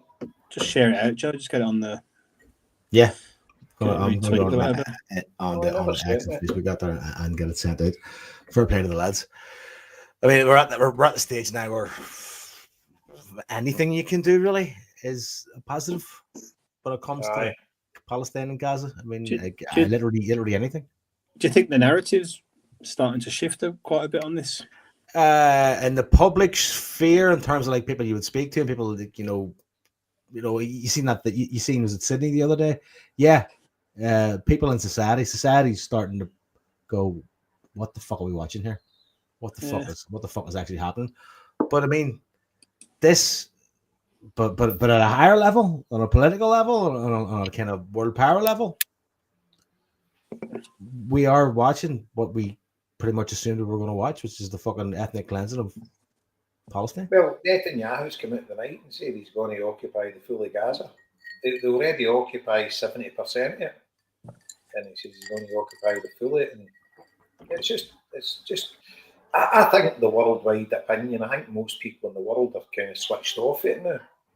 It's just. I tell people to watch it. Like, I was at a point where I couldn't watch any of it, but you know what? I'm at the point now. I'm going like, you know what? See, if you don't watch it, then you're part of the fucking problem. The narrative they're coming out with now, it's you're always seeing malnourished kids. You're not seeing any malnourished adults, as if it's all like a hoax. You're like, we're honestly back to before, but everybody just ignored it, because this has been as well. I'm no lecturing you boys. This has been happening for years. Mm-hmm. There's been people talking about this for years, and we're almost back to it's happening. It's happening, but nobody's talking about it because Israel, that fucking, you know what I'm saying? It's just the whole island. The whole. I mean, did you watch? See that Gulf? What he was sitting. You're just sitting going. He's a sneaky wee lizard cunt. How much money in your life do you need to go to be that fucking cruel? And because this is what it's all about. These people are endorsing it because of money, yeah. Exactly. I mean, see if you can be paid to politic your way around starvation. There's something fucking dreadfully centrally wrong with your fucking soul, and I don't think you're the same kind of person, human being, that I would consider myself to be. Well, to be perfectly honest, everybody in fucking politics, they knew every one of them can be bought. Every one of them are bought. Well, every country, every party, they're all the same. This is what I say to people. When people bring up politics to me, I say, listen, I don't even trust the politicians I vote for. Well, I've never joined a political party in my life until about a month ago. I joined Jeremy Corbyn's party. There you go. So, see, at the end of the day, what else is there? You know, and that is where we're at. You think, well, you know what? I was never a mad Scottish nationalist anyway. You know, it was like I thought it was for the greater good, Scotland to get independence. But you're maybe looking at that from a selfish point of view because you're saying to yourself, but then you're selling my mates for Liverpool and all that down the river, etc. You know, if Scotland did get independence. But I think Jeremy Corbyn's party, he's the one guy I had faith in. And what he talks about is like It's talking about building communities. And you're like, do you know the thing I've thought about, right? See if you reversed the Palestine-Israel thing and it was the Palestinians that were killing Israelis, I would be on the side of Israel. Do you know what I mean? See if it was like the Palestinians had all the weapons and whatever, and they had done this to the Israelis, I would be on their side. See if the exact same was happening in reverse. To me, it's nothing to do with like Palestine. It's to do with humanity. Yeah, we've got no skin in the game. We've got no link. Exactly. It's just, it's the oppressed and the oppressor, isn't it? That's exactly. The side that you take. If the same was happening to the Israelis, that the Palestinians were murdering them and they were getting dragged out their hussies and stuff, you'd be on their side. It's just like. But that's where it becomes very frustrating, because once you kind of show support for one side, the narrative or the defense becomes like, oh, so you're okay with this, that, and the other, and it's like arguing with right wing people. I mean, you say you've got no problem with Muslims. I have no problem with Muslims. There's a mosque about fucking literally about 100 feet away from my house. Right? Fucking great people park outside my house. Right? Never had a problem, right? But people are going like, oh, you're okay with this, you're okay with that. I'm going like, that is not my experience of Muslim people. That is not my experience. Like, I mean, that you cannot drive me and my fucking support of Palestine or my fucking support for diversity into some other argument about what I may or may not be supporting. And that's where it gets very fucked up for me, because I always find when people do that, I get very frustrated and I react badly, because when people do that, and the right wing do that all the time, and the media do that all the time, and you see it all the time, particularly in American kind of media and American politics, one kind of soundbite gets dragged into an entirely different argument and it gets sidetracked. At the end of the day, what you're saying, Jason, is like, I despise oppression. I despise starvation. I despise bullies. I always fucking have, and I always fucking will. I despise fascism. I despise fucking religious ideology that puts somebody neath the heel in general, right? And that's got nothing to do with necessarily me being Irish. Yes, it's definitely influenced on that in the life that I've lived, but it's because I'm a fucking decent person, and I go, you know what? Everybody deserves the right to have a certain chance at life. Joe, let's be honest. 90% of people who feel that way have never spent 5 minutes in the company of a Muslim person. Yeah. You know what I mean? And see, the bottom line, I've got a problem with arsehole Muslims. I've got a problem with arsehole Catholics, arsehole Protestants, arsehole fucking Jews, arsehole anybody. There's fucking evil bastards that are involved in any religion. I've got problems with a lot of them. I don't bloody arsehole atheists as well. Like, exactly. I don't bucket them into. I'm one of them. Bucket them into. This is what they're good, they're bad. I mean, fucking hell. I mean, people actually.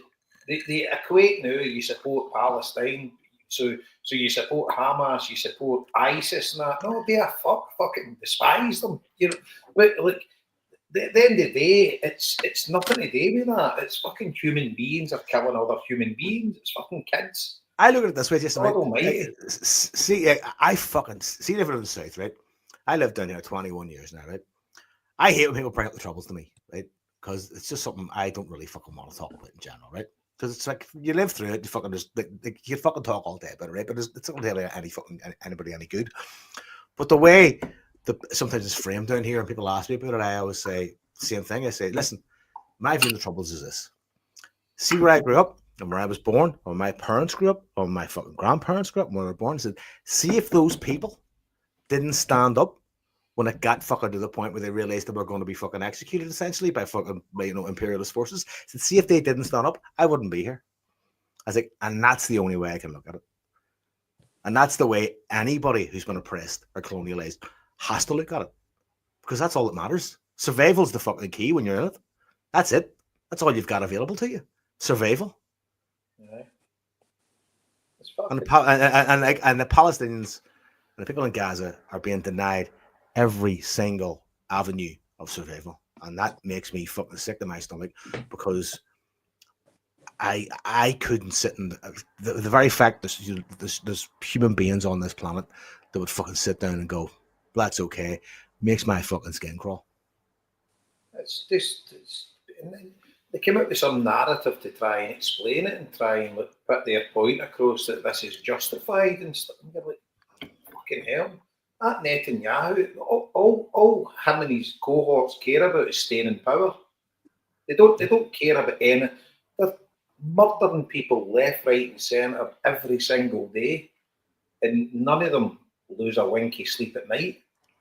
And you're just saying, what kind of fucking human being are you? How you can't actually rationalise it in your head. What's that? And you've got Trump and all that, like, supporting them. You've got the British government supporting them, and like, it's just fucking. You can't describe anything about it. It's just beyond. I now tell people to watch the videos because I wasn't watching the videos, and I now watch the videos because I go, you know what? I need to be able to fucking tell people when I get older, when this is essentially being looked back on, what it exactly fucking is. That we all fucking seen it. We all see these children starving, see people killed looking for aid. We essentially seen. I don't know if you've seen that video of the mass of people just scrambling for food. That was like that looked like something fucking staged in a CGI fucking Hollywood movie, and it was a bunch of people fucking trying to get food being shot at. And I was like, what fucking planet are we living on? It's unbelievable. But I want to be able to tell people and tell fucking my grandkids, like, yeah, that did happen. We watched it on our fucking phones, and we did as much as we possibly could, and it didn't, and it probably won't save the final result. But what it'll do, it'll at least let people know that we didn't stand idly by and fucking say nothing and do nothing. We did something. Do you know who's one of the good cunts online actually that I love? Mr. C from the Shaman. Everybody follow him. He's a good cunt. He's very pro-Palestine. He calls out all these cunts in the music industry and all, going like, why the fuck aren't you fucking getting your voices up? People like Bob Geldof, who apparently fucking eventually raised his fucking voice. I mean, and I just, it depresses me, but I feel compelled to make sure I don't forget that I was here when this fucking happened. Yeah, see Paul Weller's fronting this gig for Palestine as well, Joe. That's brilliant, man. And that's the thing I was talking about. When was I talking about that? It was fucking on fucking Facebook or something. I was like, see all like because Massive Attack started a kind of started a kind of an alliance of artists. Yeah. Start a festival. Start a fucking festival. A big fucking pro-Palestine. Fucking start a festival. That's what they need to do. I mean, because like kneecap are getting bombed in Hungary. Fucking the murder capital are getting the gigs cancelled in fucking Germany. Like my daughter was at Fontaine's DC in Berlin the other night. She was home there actually the other day after 3 months away in fucking Asia, and she was at Fontaine's DC and she sent me a photograph. And it was all big Palestinian stuff. And I texted her. I said, "I'm amazed that somebody that the Germans didn't fucking kick up." Big time Berlin, yeah. You know what I mean, I actually think it was in Leipzig. It wasn't actually in Berlin. They said they got a train out. I said it must have been in Leipzig. I mean, that train. Fucking right. Wrong way, I think. that was the subway or the U-Bahn or the S-Bahn or whatever. One job. That was the Joe McChemist train. No. It was not down to me. It was me having Big Job. Right. That's right. You went the wrong way. He get the car. I had to get a train. Took him on the rag train. We're heading to the airport. He's like, I was looking at the Google Maps. You're looking further away for this.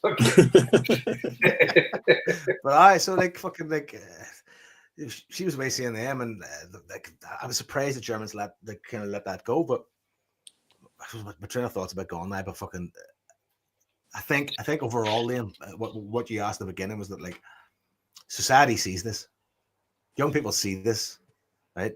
What's frustrating for young people is their lack of power and their lack of influence, and it's not their fault. It was more the kind of, you've had Starmer, who are the spies, come out and say he's going to recognise Palestine, Macron, and just maybe sound bites, do you know what I mean? Maybe just sound bites to kind of, I don't know what the game is there. Just unusual to see them two coming out, and supporting it.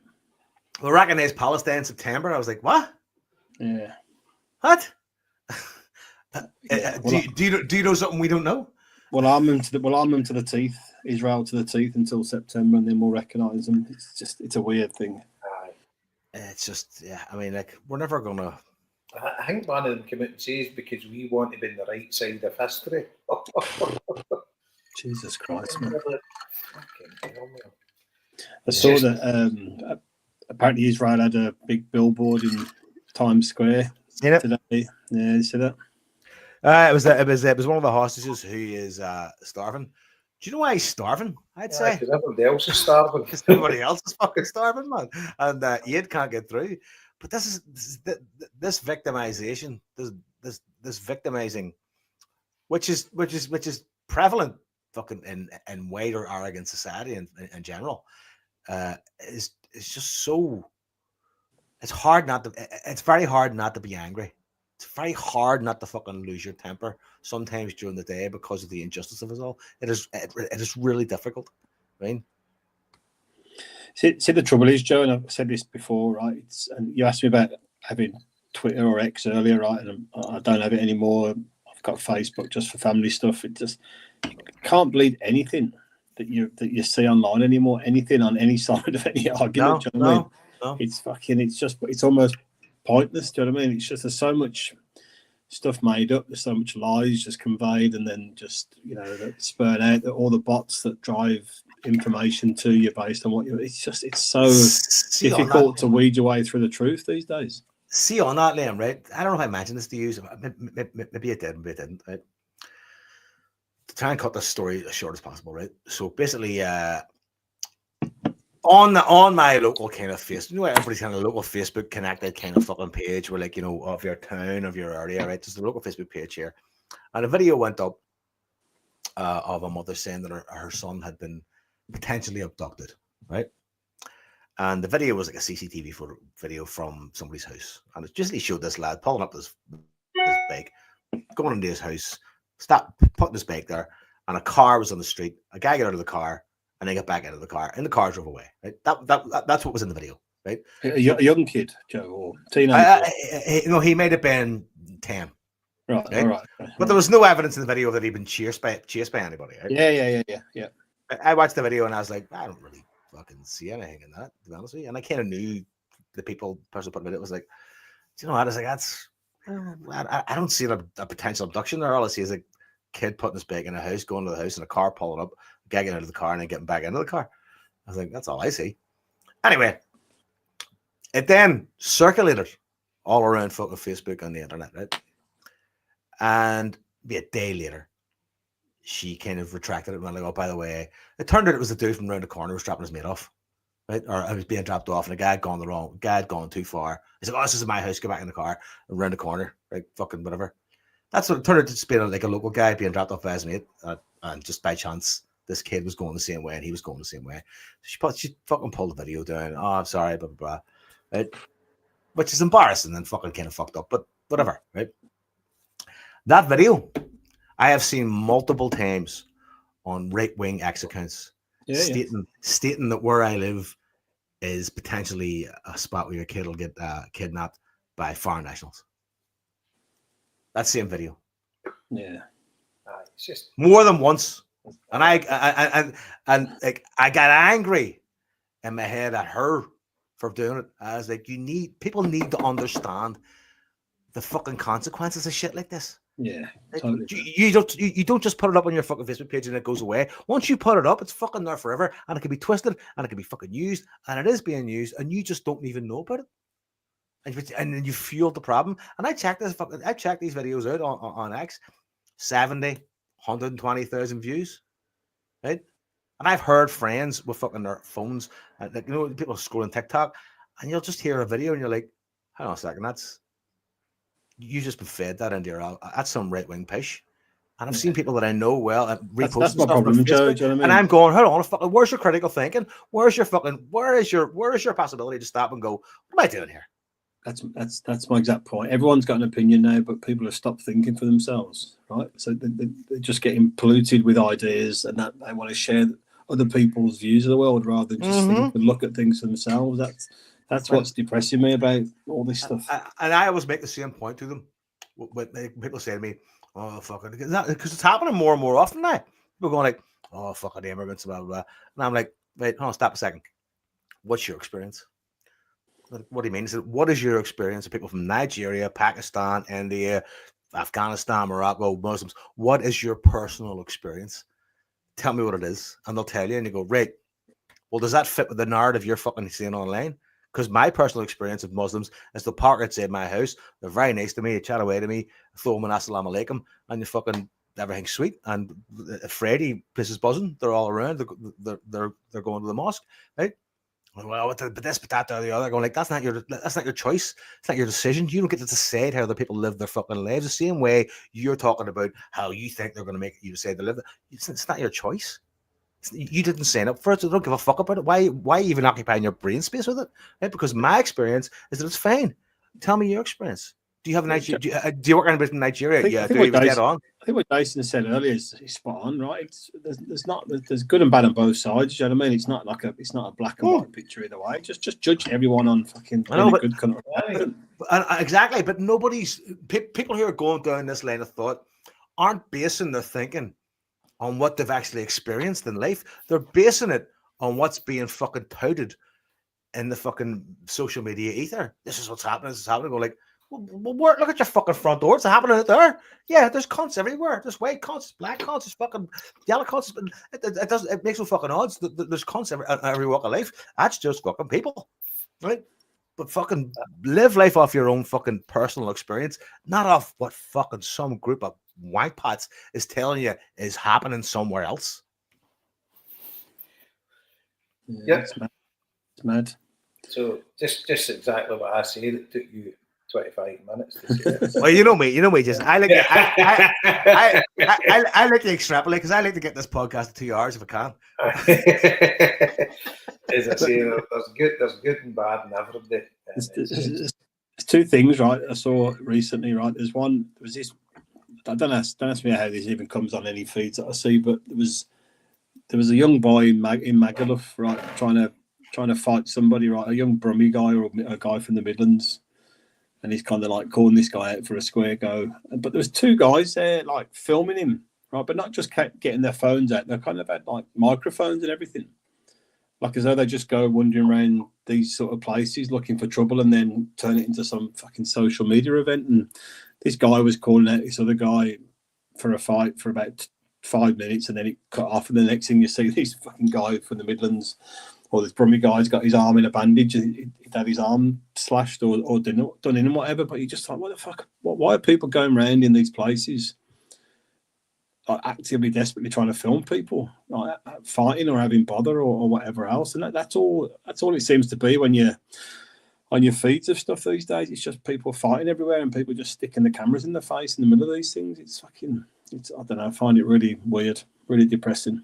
It's all for social media likes. Yeah, that's the world that we live in, with people that just try and monetize everything. It's meant, but that's what I'm saying. These guys, obviously, who got the microphones, they must be like, obviously YouTubers or whatever it is, and that's what they're trying to feed into their channel. But on the flip side of that, obviously, we've seen I Beat the Boss Man.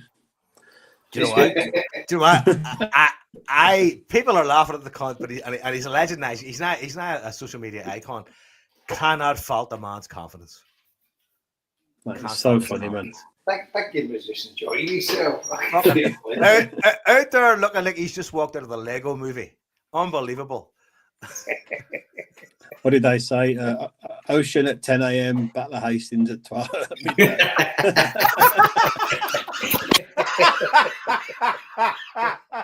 Do you know what? Somebody put one up today. I should have sent it to you. It's here on Instagram. They called them the Monastery of Sound. Yeah, mate, there's been so many. See that thing I sent you? That's like AI and all that stuff, right? I don't even get into it, right? It terrifies me. But some of the stuff with them big gorillas or whatever that they put together is fucking hilarious, man. Very, very clever stuff. I hope the big man rinses the absolute fuck out of those 15 minutes. Oh, it seemingly signed up to some. I was reading that now you click on some and then it goes to a news feed. So I clicked on that. Seemingly signed up to this top agency or whatever already. And they're like fair play to the and see that sort of thing. That's where social media can be a good thing. Now, no doubt he might go on to be an absolute cunt, right? Fucking that's a high possibility, right? But it's nice to see a guy who essentially, like, to a certain degree, was being mocked with a fucking video to turn it into something fucking absolutely lucrative. Fair play to the big guy. It's hilarious, man. But just that's the world we live in now, isn't it? Just it's catching that attention of people, and then one of us needs to get a 15 minutes. I reckon. Well, with the social life Jason Higgins has, I'm surprised there hasn't been 15 minutes of fame for you. Mine is very, very. It's well, you've got 15 minutes spread out over 50 odd years of you. Very. As I'm sure we all agree, thank God there wasn't video phones around back in our day. Oh, do you know what? Do you ever watch them old fucking rave videos that are clearly off a camcorder from back in the day when there was no camera phones, and you go, "Whoo, the tough knows how fucking dangerous that would have been." I put him out the back, yeah, someone back in. Imagine someone. There's a video, right? I don't know if you've ever seen this. I think it might be his video from Leeds. You ever seen this video from Leeds? One of them fucking Fantasia nights, right? And the place is going fucking berserk. It's the end of the night, and the kind of lights have come on, and there's a guy standing there dancing, and he's quite clearly an undercover cop.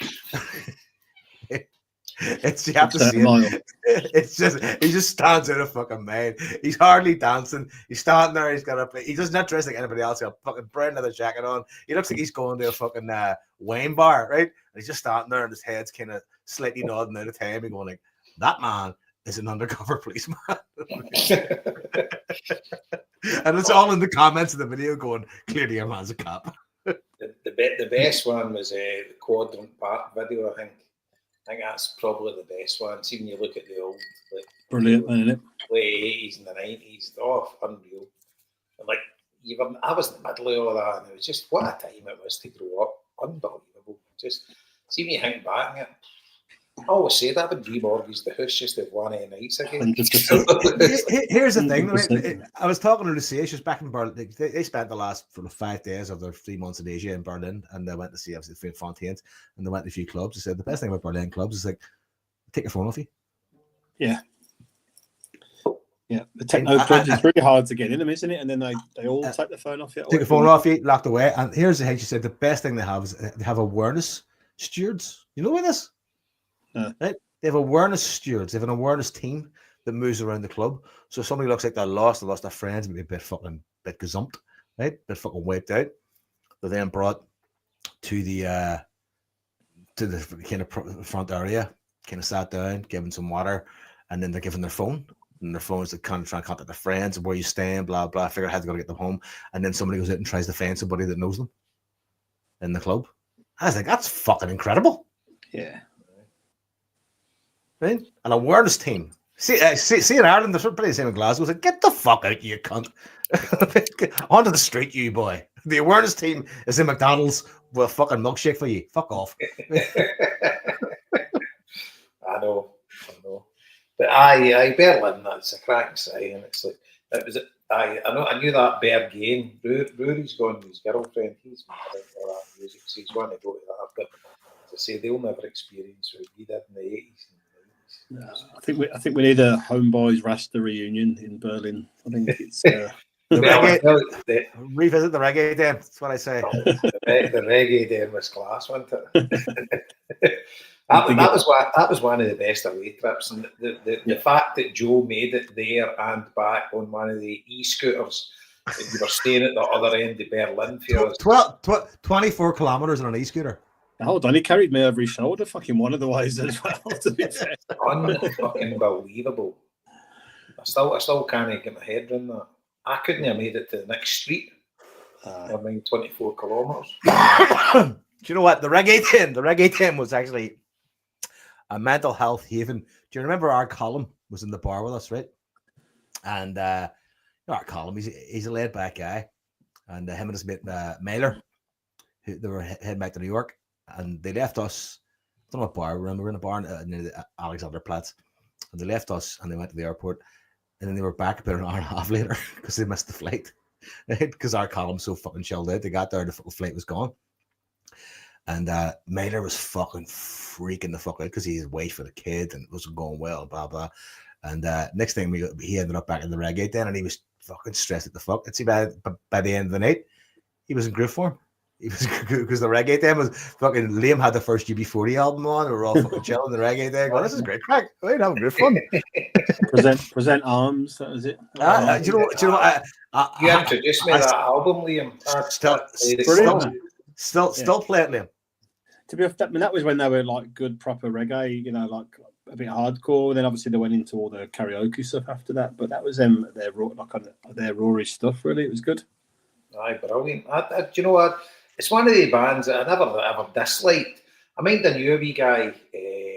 God, what was his name for Birmingham? Years and years ago, I met him.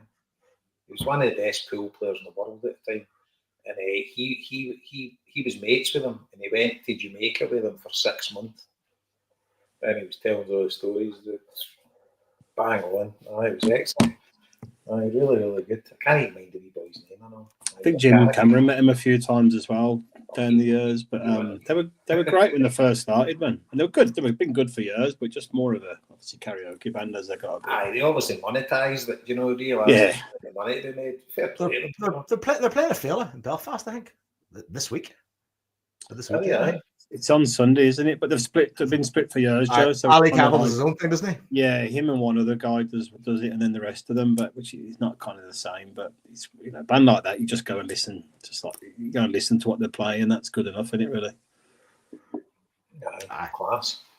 So what's do you get any joy with a ticket for Sunday, Liam? No, mate, I hadn't planned to go anyway. Me and Donna were meant to be on an overnighter Sunday. It's ended up being cancelled this afternoon, but just with work and that as well. I'm trying to avoid the Sunday games a little bit, but there's no sign of anything anyway coming through just now. So Mick's still not got one either. Yeah, it's been quiet really. So what's your plans? You going up on the? We've got a minibus going. I don't know what time it's leaving it yet, but I'll just go up to the game, then I'll be down the road on the back home, working Monday. But keeping the Sunday games to straight home after the game sort of thing. So I'll keep. I know, which is the right thing to do, mate. But even then, it's still 6 hours on a bus, and like, for all the best will in the world, there's no way I'm going on that bus without a big bag of cans. Do you know what I mean? So there'll be 12 Guinness, without a shadow of a doubt. But no, I'm looking forward to it, But first away of the season, I was just lucky enough to get a ticket. But it's brutal, See, I sent a few begging texts out there now, so I'll see what comes back. But tickets are few and far between. I think it's going to be like that for the rest of the season. Now, I'll get to the stage, but I'm actually on the cusp of actually going to wrap the away games, I reckon. Because I can't be bothered. We've ended the pensioner stage of the HomeBhoys podcast, folks. Fucking hell, everybody's second at that. I'm just a lucky recipient of tickets, but I'm kind of that way as well. I just can't be. I just get them. I don't really chip too many in, but it's just a stress and a drain all the time, isn't it? For these games, it's. So I still get a few pass my way sort of thing. So I would probably always end up with a ticket for an away game because I've done that many favours over the past and stuff. But it's getting to the stage I can't even be bothered with the hassle now. Yeah. And it's just tough, and you just can't be bothered because it takes up too much time. You see the amount of time you actually spend trying to source tickets, and then the amount of mental fucking gymnastics you get through when you've got a couple who you gave it to.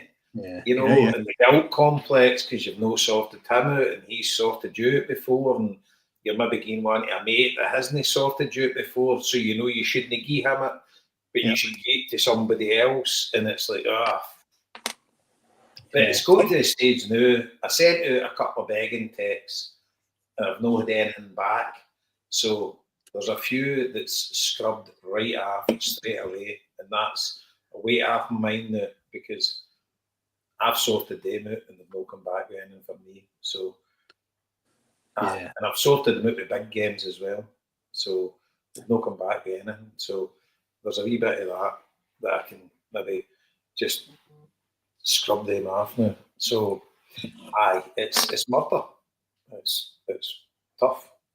See, to be honest, for Sunday, it would never happen. But see if I end up with 2 tickets, I'd happily kind of drove up and took Zoe up there to give her first experience of the game. But it's just impossible now even for the easier games. Trying to get 2 tickets is a problem. But think of the boys running the buses, Chase. I mean, at least you've got the stress of it, but the boys doing that and trying to run buses and fill buses, it's impossible for them, man. And that's how a couple of guys that run buses would text me if you got any spare.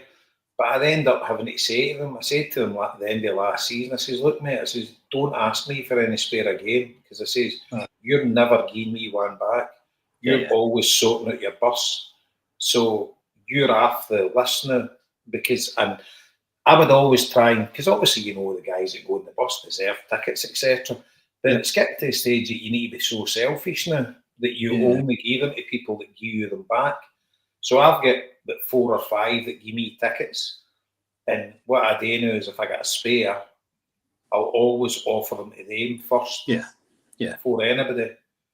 And then if they don't want them, they know I've gave them the opportunity to take it. And you're still in the good books for when you need one.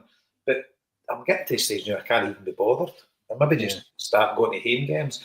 And see I know a load of guys that only go to home games. And see when you get into that habit, it becomes easy then because you just don't concern yourself with away games.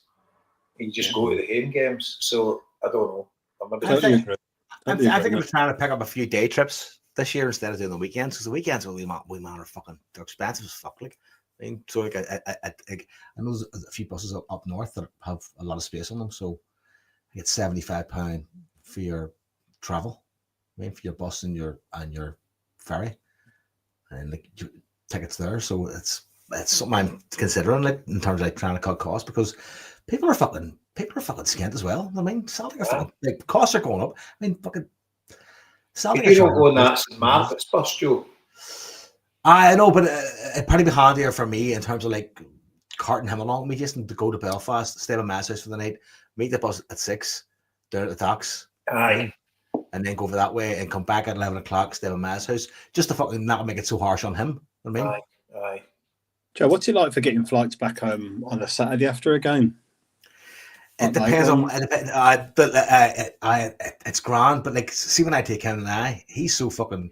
He's the fucking prince of travel now, because like I take him to the T1 lounge, we go to fucking stay in our Airbnb, we go to the game, we meet you, go to your house, then we go go-karting. I mean, I'm kind of going like, this can't expect too much. I've set a very dangerous precedent here. I mean, fuck's sake. I mean, so maybe he needs, like, I mean, I suppose maybe the idea of being on the boat, maybe going, let's go on the boat, man. The boat's great. The boat, get on the boat, let's go on the boat. I mean, and hopefully that'll fucking kind of get him kind of G'd up, like, because you can do it in a day. I mean, I've said to you before, if you get a late flight on the Friday, just jump in ours, crash at ours, and then go back after the game. Just keep the cost down, and just try and do it that way. Maybe sometimes. His first question now is, Liam, when I say we're going to games, are we going go-karting? I'm like, fuck me. I fucked up there, like, you know what I mean? I'm talking the Camus line to the go-karting, and he's whipped me. And I'm like, oh, fuck this guy's. See, unless you become Lewis Hamilton, we're never fucking going again. You can't. Fuck. But listen, I'm excited. I'm a wee bit, not deflated after the weekend, but I'm a wee bit like, fucking what's to come is more my mindset now. It's a big 2 weeks. It's a big 2 weeks. And see, at the end of the day, if the club don't sign anybody, there's no doubt in my mind Rodgers is off at the end of the season. See if they provide him with a couple of good signings, then there's hope. Because he did say in his interview he'd be happy to stay. That was a bit for me. We haven't spoke about a contract, but he says, I'm more than happy here. And I genuinely believe he is. I think he's done his stint in England. I don't think he's got any massive ambitions. Obviously, if a fucking Juventus or something like that came in for him, he'd probably say, well, wait a minute here. Sleeping Giant. No, Juventus, by all accounts, they're the biggest club in Italy, biggest supported club in Italy. They've not won any for years. I'm just making fucking Juventus up in my head here, but I'm using them as an example. If a team like that came in for him, then you could understand. He'd maybe say, right, well, I'm going to have a go at something like this. But I honestly reckon the guy's happy at Celtic. And if we match his ambitions, I think he'd stay for a good few years. See, my takeaway from the entire interview was when he said, if you want somebody to maintain something, Exactly. Guy. Yep. And I think he'd that- obviously that's thought what frightened long me and the hard most. about it. No. I thought that was really good, Joe. I think he thought about that. I mean, he's a cold and calculated guy. He doesn't say anything he doesn't mean to say.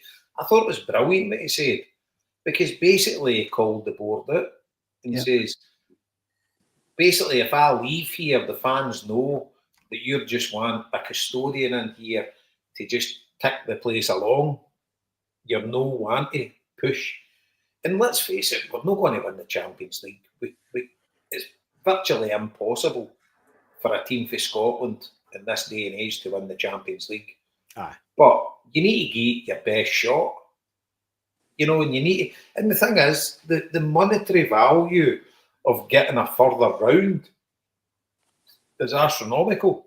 So if you were to, I mean, Ajax can get to the semis and stuff like that, the Champions League. They got to the final a few years ago, did they not?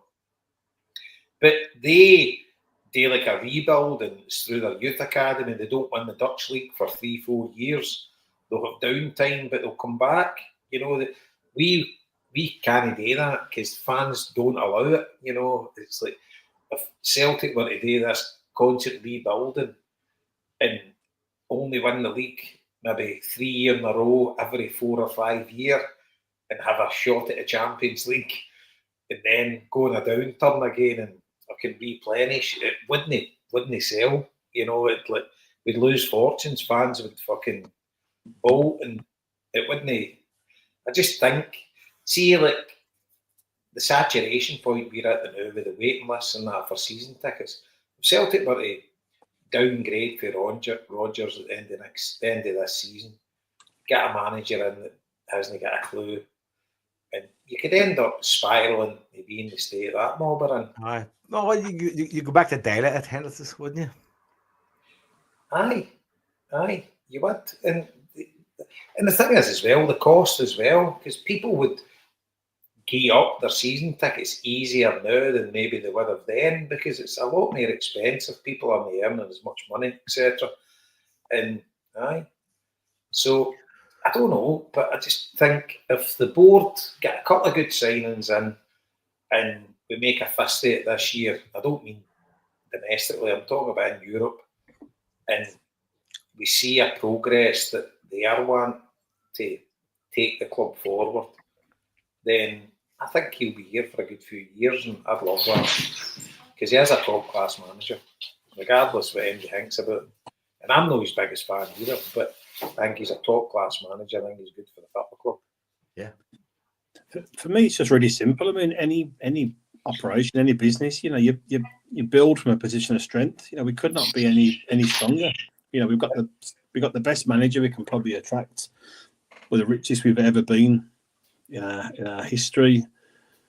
We've got the success coming out of our ears for such a long period of time. We've got a pretty solid first 11 there. I mean, it's such a simple position to be in. And we talked earlier about digging into the money in the bank, but we're not even talking about that. We're 20 million or 15 million pound in profit from this summer already. I know.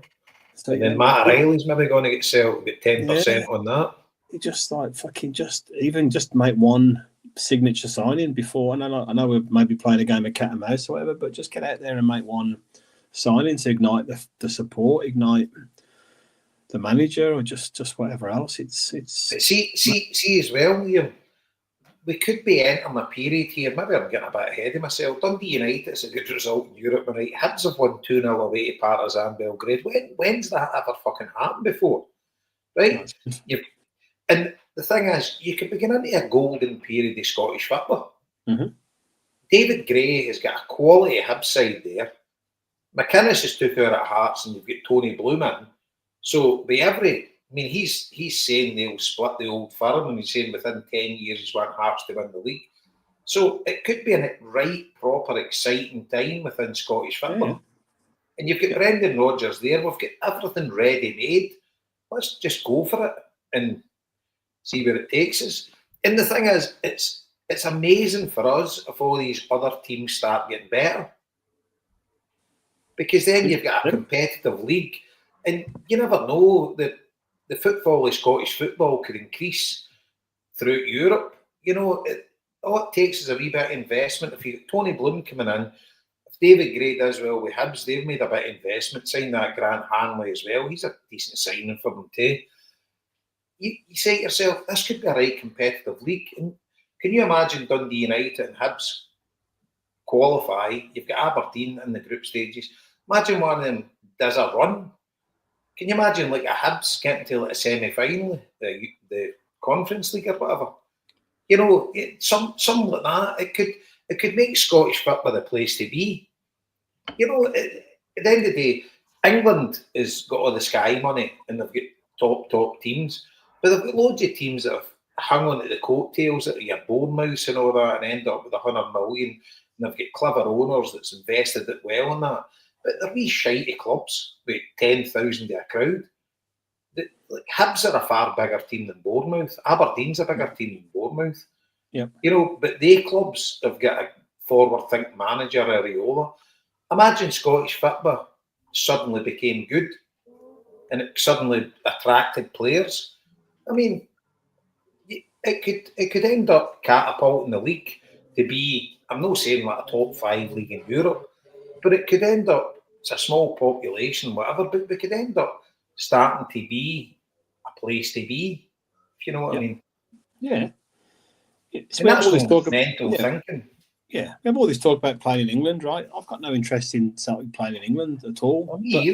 But I would love to see Celtic in a league where you play away once against each team. Every game you're going in apprehensive, nervous, tense about winning the game, whether it's home or away. You know, people say to us, "Do you not get bored of winning?" No, never at all. But I would love to have a much more competitive environment to play in. You know, where there is that kind of tension around the game. And when's the last time you went to a game at home where you had a domestic game where you had genuine any proper butterflies and tension inside you?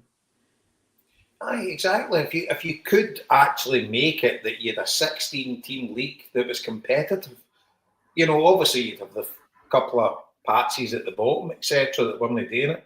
But if you could actually make it that, say, Hearts, Hibs, Celtic, Dundee United, Dundee, Aberdeen, whatever, Motherwell or whatever were proper teams with good managers, you know, and played good football, and then you could extend it to maybe a 16-team league that you only played each other once away, once at home, once away. You know, it bring much more to the league.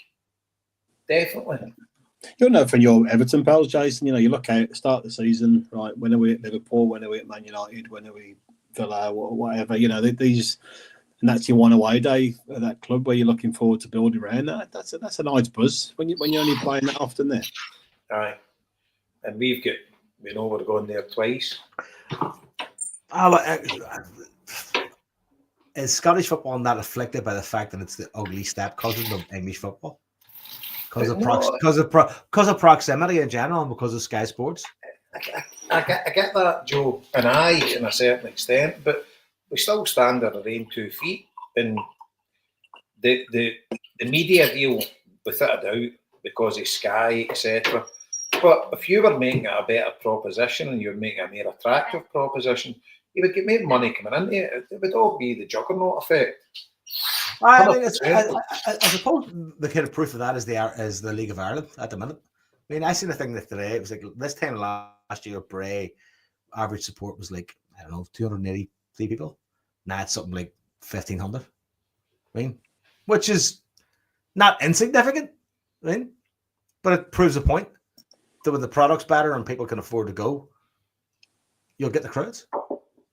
Aye, and Scottish football, see, the thing is, we're in a bit of a unique situation. As we read out in that statement last week for the ultras that's not joining together, etc., we are the most supported league in Europe per capita. So everybody in Scotland is fit by daft. I don't know, I mean, at the end of the day, I'm maybe a bit insular, but I don't really know anybody that's mad into rugby. So I know some people, but like saying you're mad into rugby is I mean, it's like saying you're mad in the fucking like tea to me. I mean, I don't know how mad in rugby can be. I mean, Aye, but the thing is, see Scotland. Scotland is like just Aberdeen. Scotland is fit for daft. You know, you get apart from my son or like a few folk that haven't, but like, in general terms, we get nothing else apart from football. It's all everybody's obsessed with. it's And you funny. just- Remember, I don't know if you've seen that link I sent it a couple of weeks ago. My cousin Paul Munster, who played for Linfield, was a coach in Sweden, is now a coach at. He was the national coach of Vanuatu. He coached in India, and now he's a coach at Indonesia. But he did this big podcast with these lads who are Indonesian, and he was talking about one of the jobs he had, which was in Brunei, because he doesn't work in cold countries apparently, our Paul, right? And basically, but he was talking about how essentially he was brought in by essentially the Brunei Football Authority to go, listen, we only have a structure and we only have a relevance of football from a certain level, and that level was about under 17, right? And they were asking him to come in and kind of develop, a kind of a different structure around the regions of Brunei and stuff like that. That was kind of was his job. But now he's kind of coaching in Indonesia, and he spent time in Indonesia. What he always talks about, he said, like, what he talked about in this podcast was these lads. He said that Indonesia's problem, he said, is a vast population. He said, so it must have good players, right? He said, it must have good players. He said, and the fact that it doesn't have good players who are kind of available or playing in a structure or playing in a league is because that doesn't exist. He said, if that doesn't exist, he said, basically then the prominence of football in the country suffers as a result. He said, because people only play in the streets. He said, and that's not something you can progress. You can't progress street football. You can only progress structural football.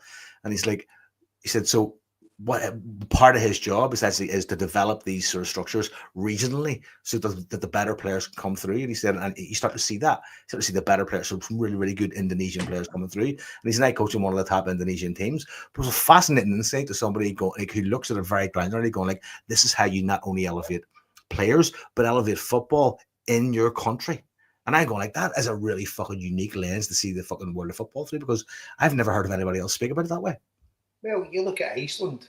Iceland, what population was it, 300,000 or something like that? Iceland got to the Euros with quarterfinals or semis, was it? To get to no long ago. And you look at their infrastructure, they've got they'll rap, they'll bask. My mate, he's got a nephew that's like a coach over there, and they've got like 20 like indoor facilities for teams to play. So they play all year, no problem at all. And it's the investment that the country puts into football, and you've got kids playing with the best conditions, etc. And the amount of kids in Scotland that play football, if you give them the best facilities and you give them affordable for kids to be able to play football, it will come on. But let's see actually now, the more I think about it, right? Dundee United drew 2 each away to Rapid Vienna. Hibs have went and beat Partizan Belgrade 2-0. When was the last time in Scottish football history that we had results like that out with Celtic or that lot? You're talking back in the 80s where Scottish football was blooming and it was kind of on a par with English football. And it was at the time. Because at the end of the day, you would play Dundee United or playing Man United and you didn't know who was going to win. And it was like, you look at the resources, but money wasn't the overriding factor. But Scottish football knew with the investment in Hearts, as I've said, Aberdeen to an extent, I don't know how Tilleen's going to do with them, etc. But David Gray with Hibs and us, and obviously they even get Russell Martin, they're hopefully, from their perspective, no, from my perspective, but for their perspective, they're going to get better. But it's maybe like Scottish football's maybe on the upturn, because I can't remember, since we've been doing this podcast or whatever, when have we seen 2 results like that in Europe? And Hibs went to Michelin and should have beat them. Aye. But they didn't. When have we seen results? You're talking about teams for Scotland would go and get absolutely thumped off anybody of any note at all away from home in Europe. Thumped outside Celtic Rangers. But now they're making a fist of it. So it could be good times around the corner. Yeah, I'm very happy for David Gray because one, he scored that header against the fucking Monkatonks, and 2, he was literally a bee's dick away from getting the X. That's what I was going to say, Joe. I mean, fair play to the Hibs board and the Hibs fans for standing behind him, because last season, Hibs and Hearts were both at the relegation zone, like halfway through the season. And what a run he went on. I think it came down to one game at one point. I think at one point it was the weekend you're kind of going, if they don't win this, he's done. Yeah. And then it went from there to fucking doof. And I was like, fair play to you, mate. Fair play to you. Big time. But, this could be a wee bit of resurgence in Scottish football. And with the Tony Bloom coming in, it can only be good for Hearts. I mean, him coming in there, what he done with that Union St Gallows, or how you pronounce it, I'm not sure, in Brighton, unbelievable. So, it could be a tremendous season in the SPFL. Well, 2 hours and 15 minutes, that is the best place to leave this on the positive. We have claimed the mountain. We've claimed from fucking this feels like shit to Scottish football is about the fucking Challenge League. Aye. So I'd say we leave it there. There's nowhere else to go. 5 minutes. Let's look at the game Sunday before we go. Let's just go for it. Go for it. Quick preview. So, Jason, did you watch the Aberdeen Hearts game on Monday? I saw bits of it. I did. I'm praying that Shinnie plays left back and James Forrest plays right wing against him, because he murdered him last season at the end of the season. Remember that game? To be fair to Shinnie, see, after the one goal, I thought he was actually no too bad. He was, but he doesn't have the pace to be a proper. Nah. And do you know what? I don't know about you. Did you watch it all, Liam? No, second half was I was doing other stuff with it on the background, but I did catch a good bit of it. I thought it was like a 50-50 game. I thought Hearts were marginally the better team, but I thought Aberdeen were wasteful. I thought they played all right. And it was a decent enough game, but Hearts were worthy winners. But Aberdeen weren't too bad, but they didn't look great shape. I think Hearts looked great either. They looked all right. But what a goal Shanklin scored by. Oh my God. Then I get ruled offside, and it was offside. You could see it. You knew it was going to get ruled out, but it was unlucky as fuck. What a strike it was. Yeah. I think what I saw in that game, and I saw bits of Falkirk were playing on Sunday, I think before our game, and then obviously Motherwell. It's nice to see more teams trying to play a bit of football so far. Aye. Definitely. On the surface. Bad for St Mirren. I think they'll be a good team still. I do. I think they'll be. No, they will. He'll obviously get the best out of what he's got. But I was bumming the guy up there and I was slagging him, but I don't mean that. Obviously, he's came to Celtic Park. He can't actually play an expansive style of football and expect to get away with a result. But it's all boring good. And the Kilmarnock Livingston game as well. Kilmarnock going 2-0 up, and you're like, you get Livingston going to be cannon for them, they come back.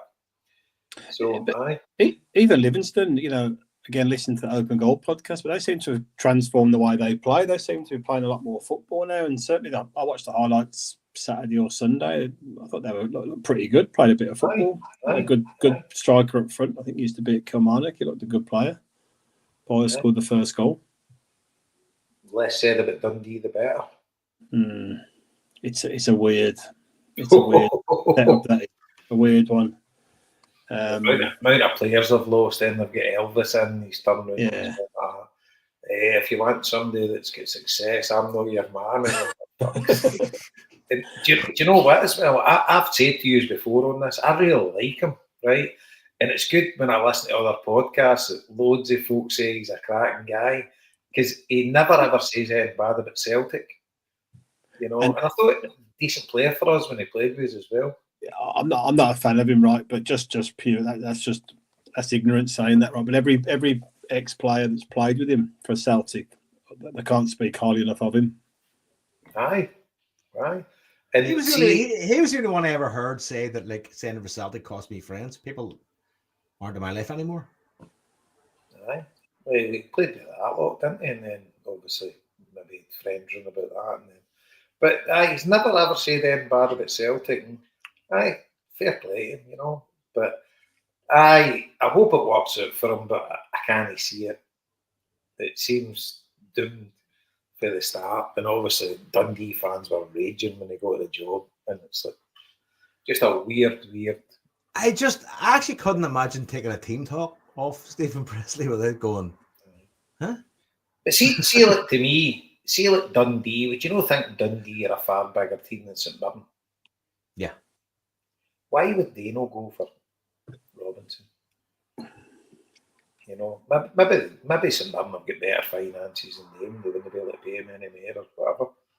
But like, I would always class Dundee as a kind of pretty big team in Scottish terms. Since I don't know, maybe them and St Mirren are a bit apart now, but historically, Dundee would have been a far bigger team. But why would you sack Tony Dock, who got results I know, and Rangers at the end of the season, and then replace him absolutely bonkers. It was a bonkers. novice like Stephen Presley, and he had the players playing for him. Yeah. You know, it seems if, and obviously the players are maybe with Presley down tools. I don't know, but like, I don't see much happening for them this season. I think they're 100% to get relegated. One game into the season, things can change, but I don't see much changing, to be honest with you. Yeah. And it's a shame because I do like Big Elvis. He comes across a decent guy. Never met him in my life, but he does come across a decent one. Who's your team? Sunday. I think you go first, Jason. I'll go after you. Right, okay. Right, Schmeichel and goal, obviously. Left back, KT. I think he'll go with Scales again, Carter Vickers and AJ. Then your midfield. I think he'll maybe go with the same midfield. He'll definitely go with Hatate and McGregor. I think he'll probably go with Nygren midfield again. And do you know what? He might actually go with the exact same team. I was thinking that too. I don't know what else he can do. I was thinking we might see James Forrest. He might play Engels. Engels was good. I thought. Did he look? He looked pretty sharp. He did look sharp. Yeah. Do you know what, Joe? He might go with Forrest. He might go with Forrest to start because Forrest roasted man. He has to. Last year. He's got to. So that would maybe be my only change. Because let's face it, you've not got a left winger. So you need to play Might out in the left wing. But Forrest can play either side either. And see the thing with James Forrest the weekend, what I noticed that I hadn't noticed before was that players are afraid to actually go in and tackle him because he's so late in his toes. I mean, he was the only player I'd seen when he came on in the entire game that went from one side of the pitch to the other side of the pitch to the ball to create something, and nobody fucking kind of got near him. And I was like, well, that's kind of what we've been crying out for the whole fucking game. Is somebody come in and just kind of start disrupting things. And he could do it.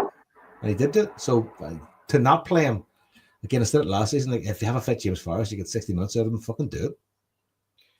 Maybe Liam will think that. Obviously, he gave the ball away a lot, didn't he, last week? I critique from a position of love, mate. That's all I'm saying. That's all I'm saying.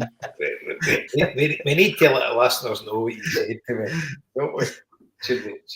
Tell the listeners the first thing you said to me after the game. Just giving him some tough love, mate. Just pointing out his, wasteful possession at times in the game by his own high standards.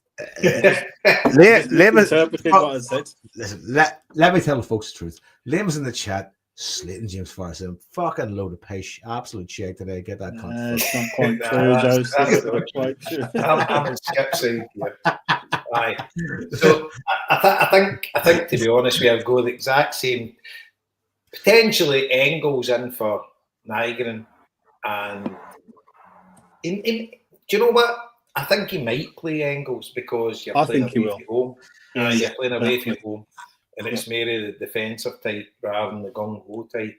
I thought Nygren was decent. I just thought he was kind of out of sync. I think he's just getting used to it. Aye.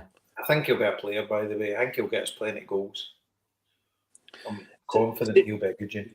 See what I thought? It's probably his first experience of playing for Celtic against a kind of a packed defence, because the friendlies he played in, they were pretty open games, weren't they? All aye, good point. Yeah, so I think maybe just it was that kind of that low block he was trying to deal with and stuff. And I didn't think the attack was brilliant on Saturday. He was trying all the right things as he always does. It weren't quite coming off. McGregor was solid as always without being brilliant. So maybe just. It's that type of game. So maybe it might suit him playing at Aberdeen, but I think he'll play Engels as well, Jason, to be fair. I think it's a away game. He'll go for the legs. I think so. Aye, bring Nygren on. Nygren will be a good sub to bring on. Looking forward to see it. Up front. Up front. I think I'll be Adam Ida again, to be honest with you. I mean, the thing is, if you chuck the Japanese boy on, it's a right boot in the balls to Ida. And I don't think Brendan Rodgers is frightened to do that, but you can't bring the Japanese kid on, you're bringing Johnny Kenny on, and then start him at Aberdeen. But you could, I don't know. But see when you think back, right? You think back, mind the Kilmarnock away game with Ida up front. Fucking, he was outstanding. Remember that man? Yeah. 5-0. It was fucking unplayable, and you're hoping he replicates that, but I think he will start.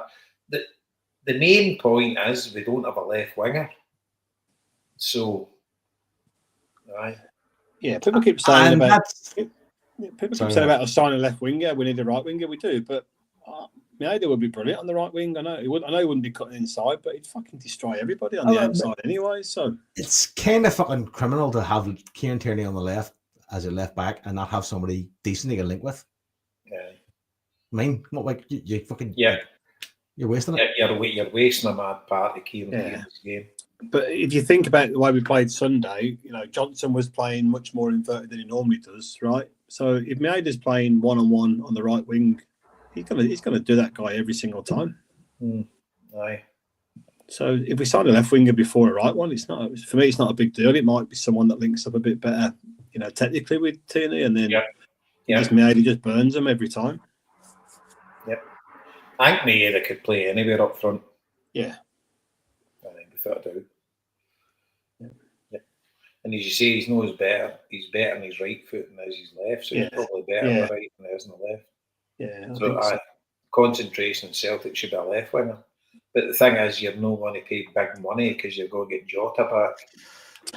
I think, and just Rodgers likes to play these, inverted wingers, doesn't he? He wants them coming in all the time or having the ability to come in. So that's why we end up kind of playing that way. But so here's something to finish off on the transfer window. West Brom have paid more money for Nat Phillips this summer than we've spent on transfers so far. There's the context we all need to settle down. Do you know what? There you go. There's the gap. There is the gap. The gap is Nat Phillips. Finish the high and just the Brummy just fucking brings it right from now on, when we talk about the gap between finances, English football and Scottish football, we'll just go to the Nat Phillips calculation. Yeah, Jason, that's not a downer. That's saying it could be worse. We could be West Brom fans here. What have they paid for? Here what is 3 million, which I think is about what we've spent so far. For Nat Phillips. He's fucking hopeless, man, honestly. Oh, he is. Do you know what though? See if he was your son and he stole a wage like that, you'd be delighted. We were talking the other day about who's the worst player you've seen at Celtic, and I think he was almost top of my thoughts there. Shane Duffy might have a question there. Shane Duffy is fucking up there. But you've seen him be good. You've seen him be good somewhere else. I don't think I've ever seen Nat Phillips be good anywhere. YouTube, I've seen Nat Phillips be good. That's about it. What about Grealish going to the Toffees? Yeah, I've heard some That's rumours. true. Fuck it, that'd be spectacular. I think it's. He's a fucking player and clearly a good cunt too. Yeah, I told you when I had a few beers with John McGinn and I was asking him, I said, will he be back? And he went, not a chance. While Emery's here, I said, 0 chance. Did you know that Everton got a bid knocked back today, 15 million for John McGinn? They put a bid in. Aye, Villa knocked it back. 15. There's no chance, mate. They'll sell him for that. Aye. Villa's not signed a player yet. Aye. Why would Grealish never go back to Villa? Did it end badly? No, but what he's Manager. what McGinn was saying is Emery rules with an iron fist sort of thing, right? As in every attention to every detail, right, and every training session.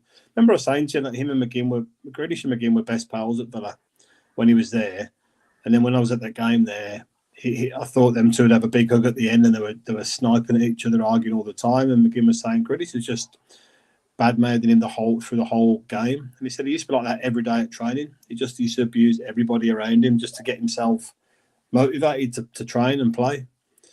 But he said he was just too much of an individual. He said like he wouldn't last 2 minutes. Emery wouldn't entertain him for a second there. Oh, because he wouldn't toe the line for like training, just match discipline or whatever. And that's why I think it hasn't worked at Man City for him, because at Villa he was the star man, obviously, all the time. But Pep plays everyone has got a specific role in the team that Pep plays, and Grealish has had to do a specific job all the time, which goes completely against the nature of what sort of player he is. He's a maverick. He's just let him loose and do his stuff. So he's a player but not a team player. It's not a team player, but he's a dribbler, he's an entertainer, he's a match winner. He wants to have that freedom in the last third to do what he wants to do. But Villa don't play that kind of way, you know what I mean? It's kind of everyone's got a specific role. Emery's very, very detail orientated, so McGinn said he wouldn't last 5 minutes under him. Do you know what? I'd love an idea with Jack Grealish. He seems like a good cunt to party with. I'd last, I don't know, hour and a half. I'd be in bed then. I don't think so. 2.5 hours ago to this, folks. That was good. I enjoyed that. That was good. Aye. Right. Cathartic. Jason, enjoy Sunday, mate. I hope it goes really well. Aye, listen, do a wee after thing for 2 minutes. I need to go. Yeah, no worries. Sweet. We're going to end this off. Aberdeen. See you next week. Cheers. Bye-bye.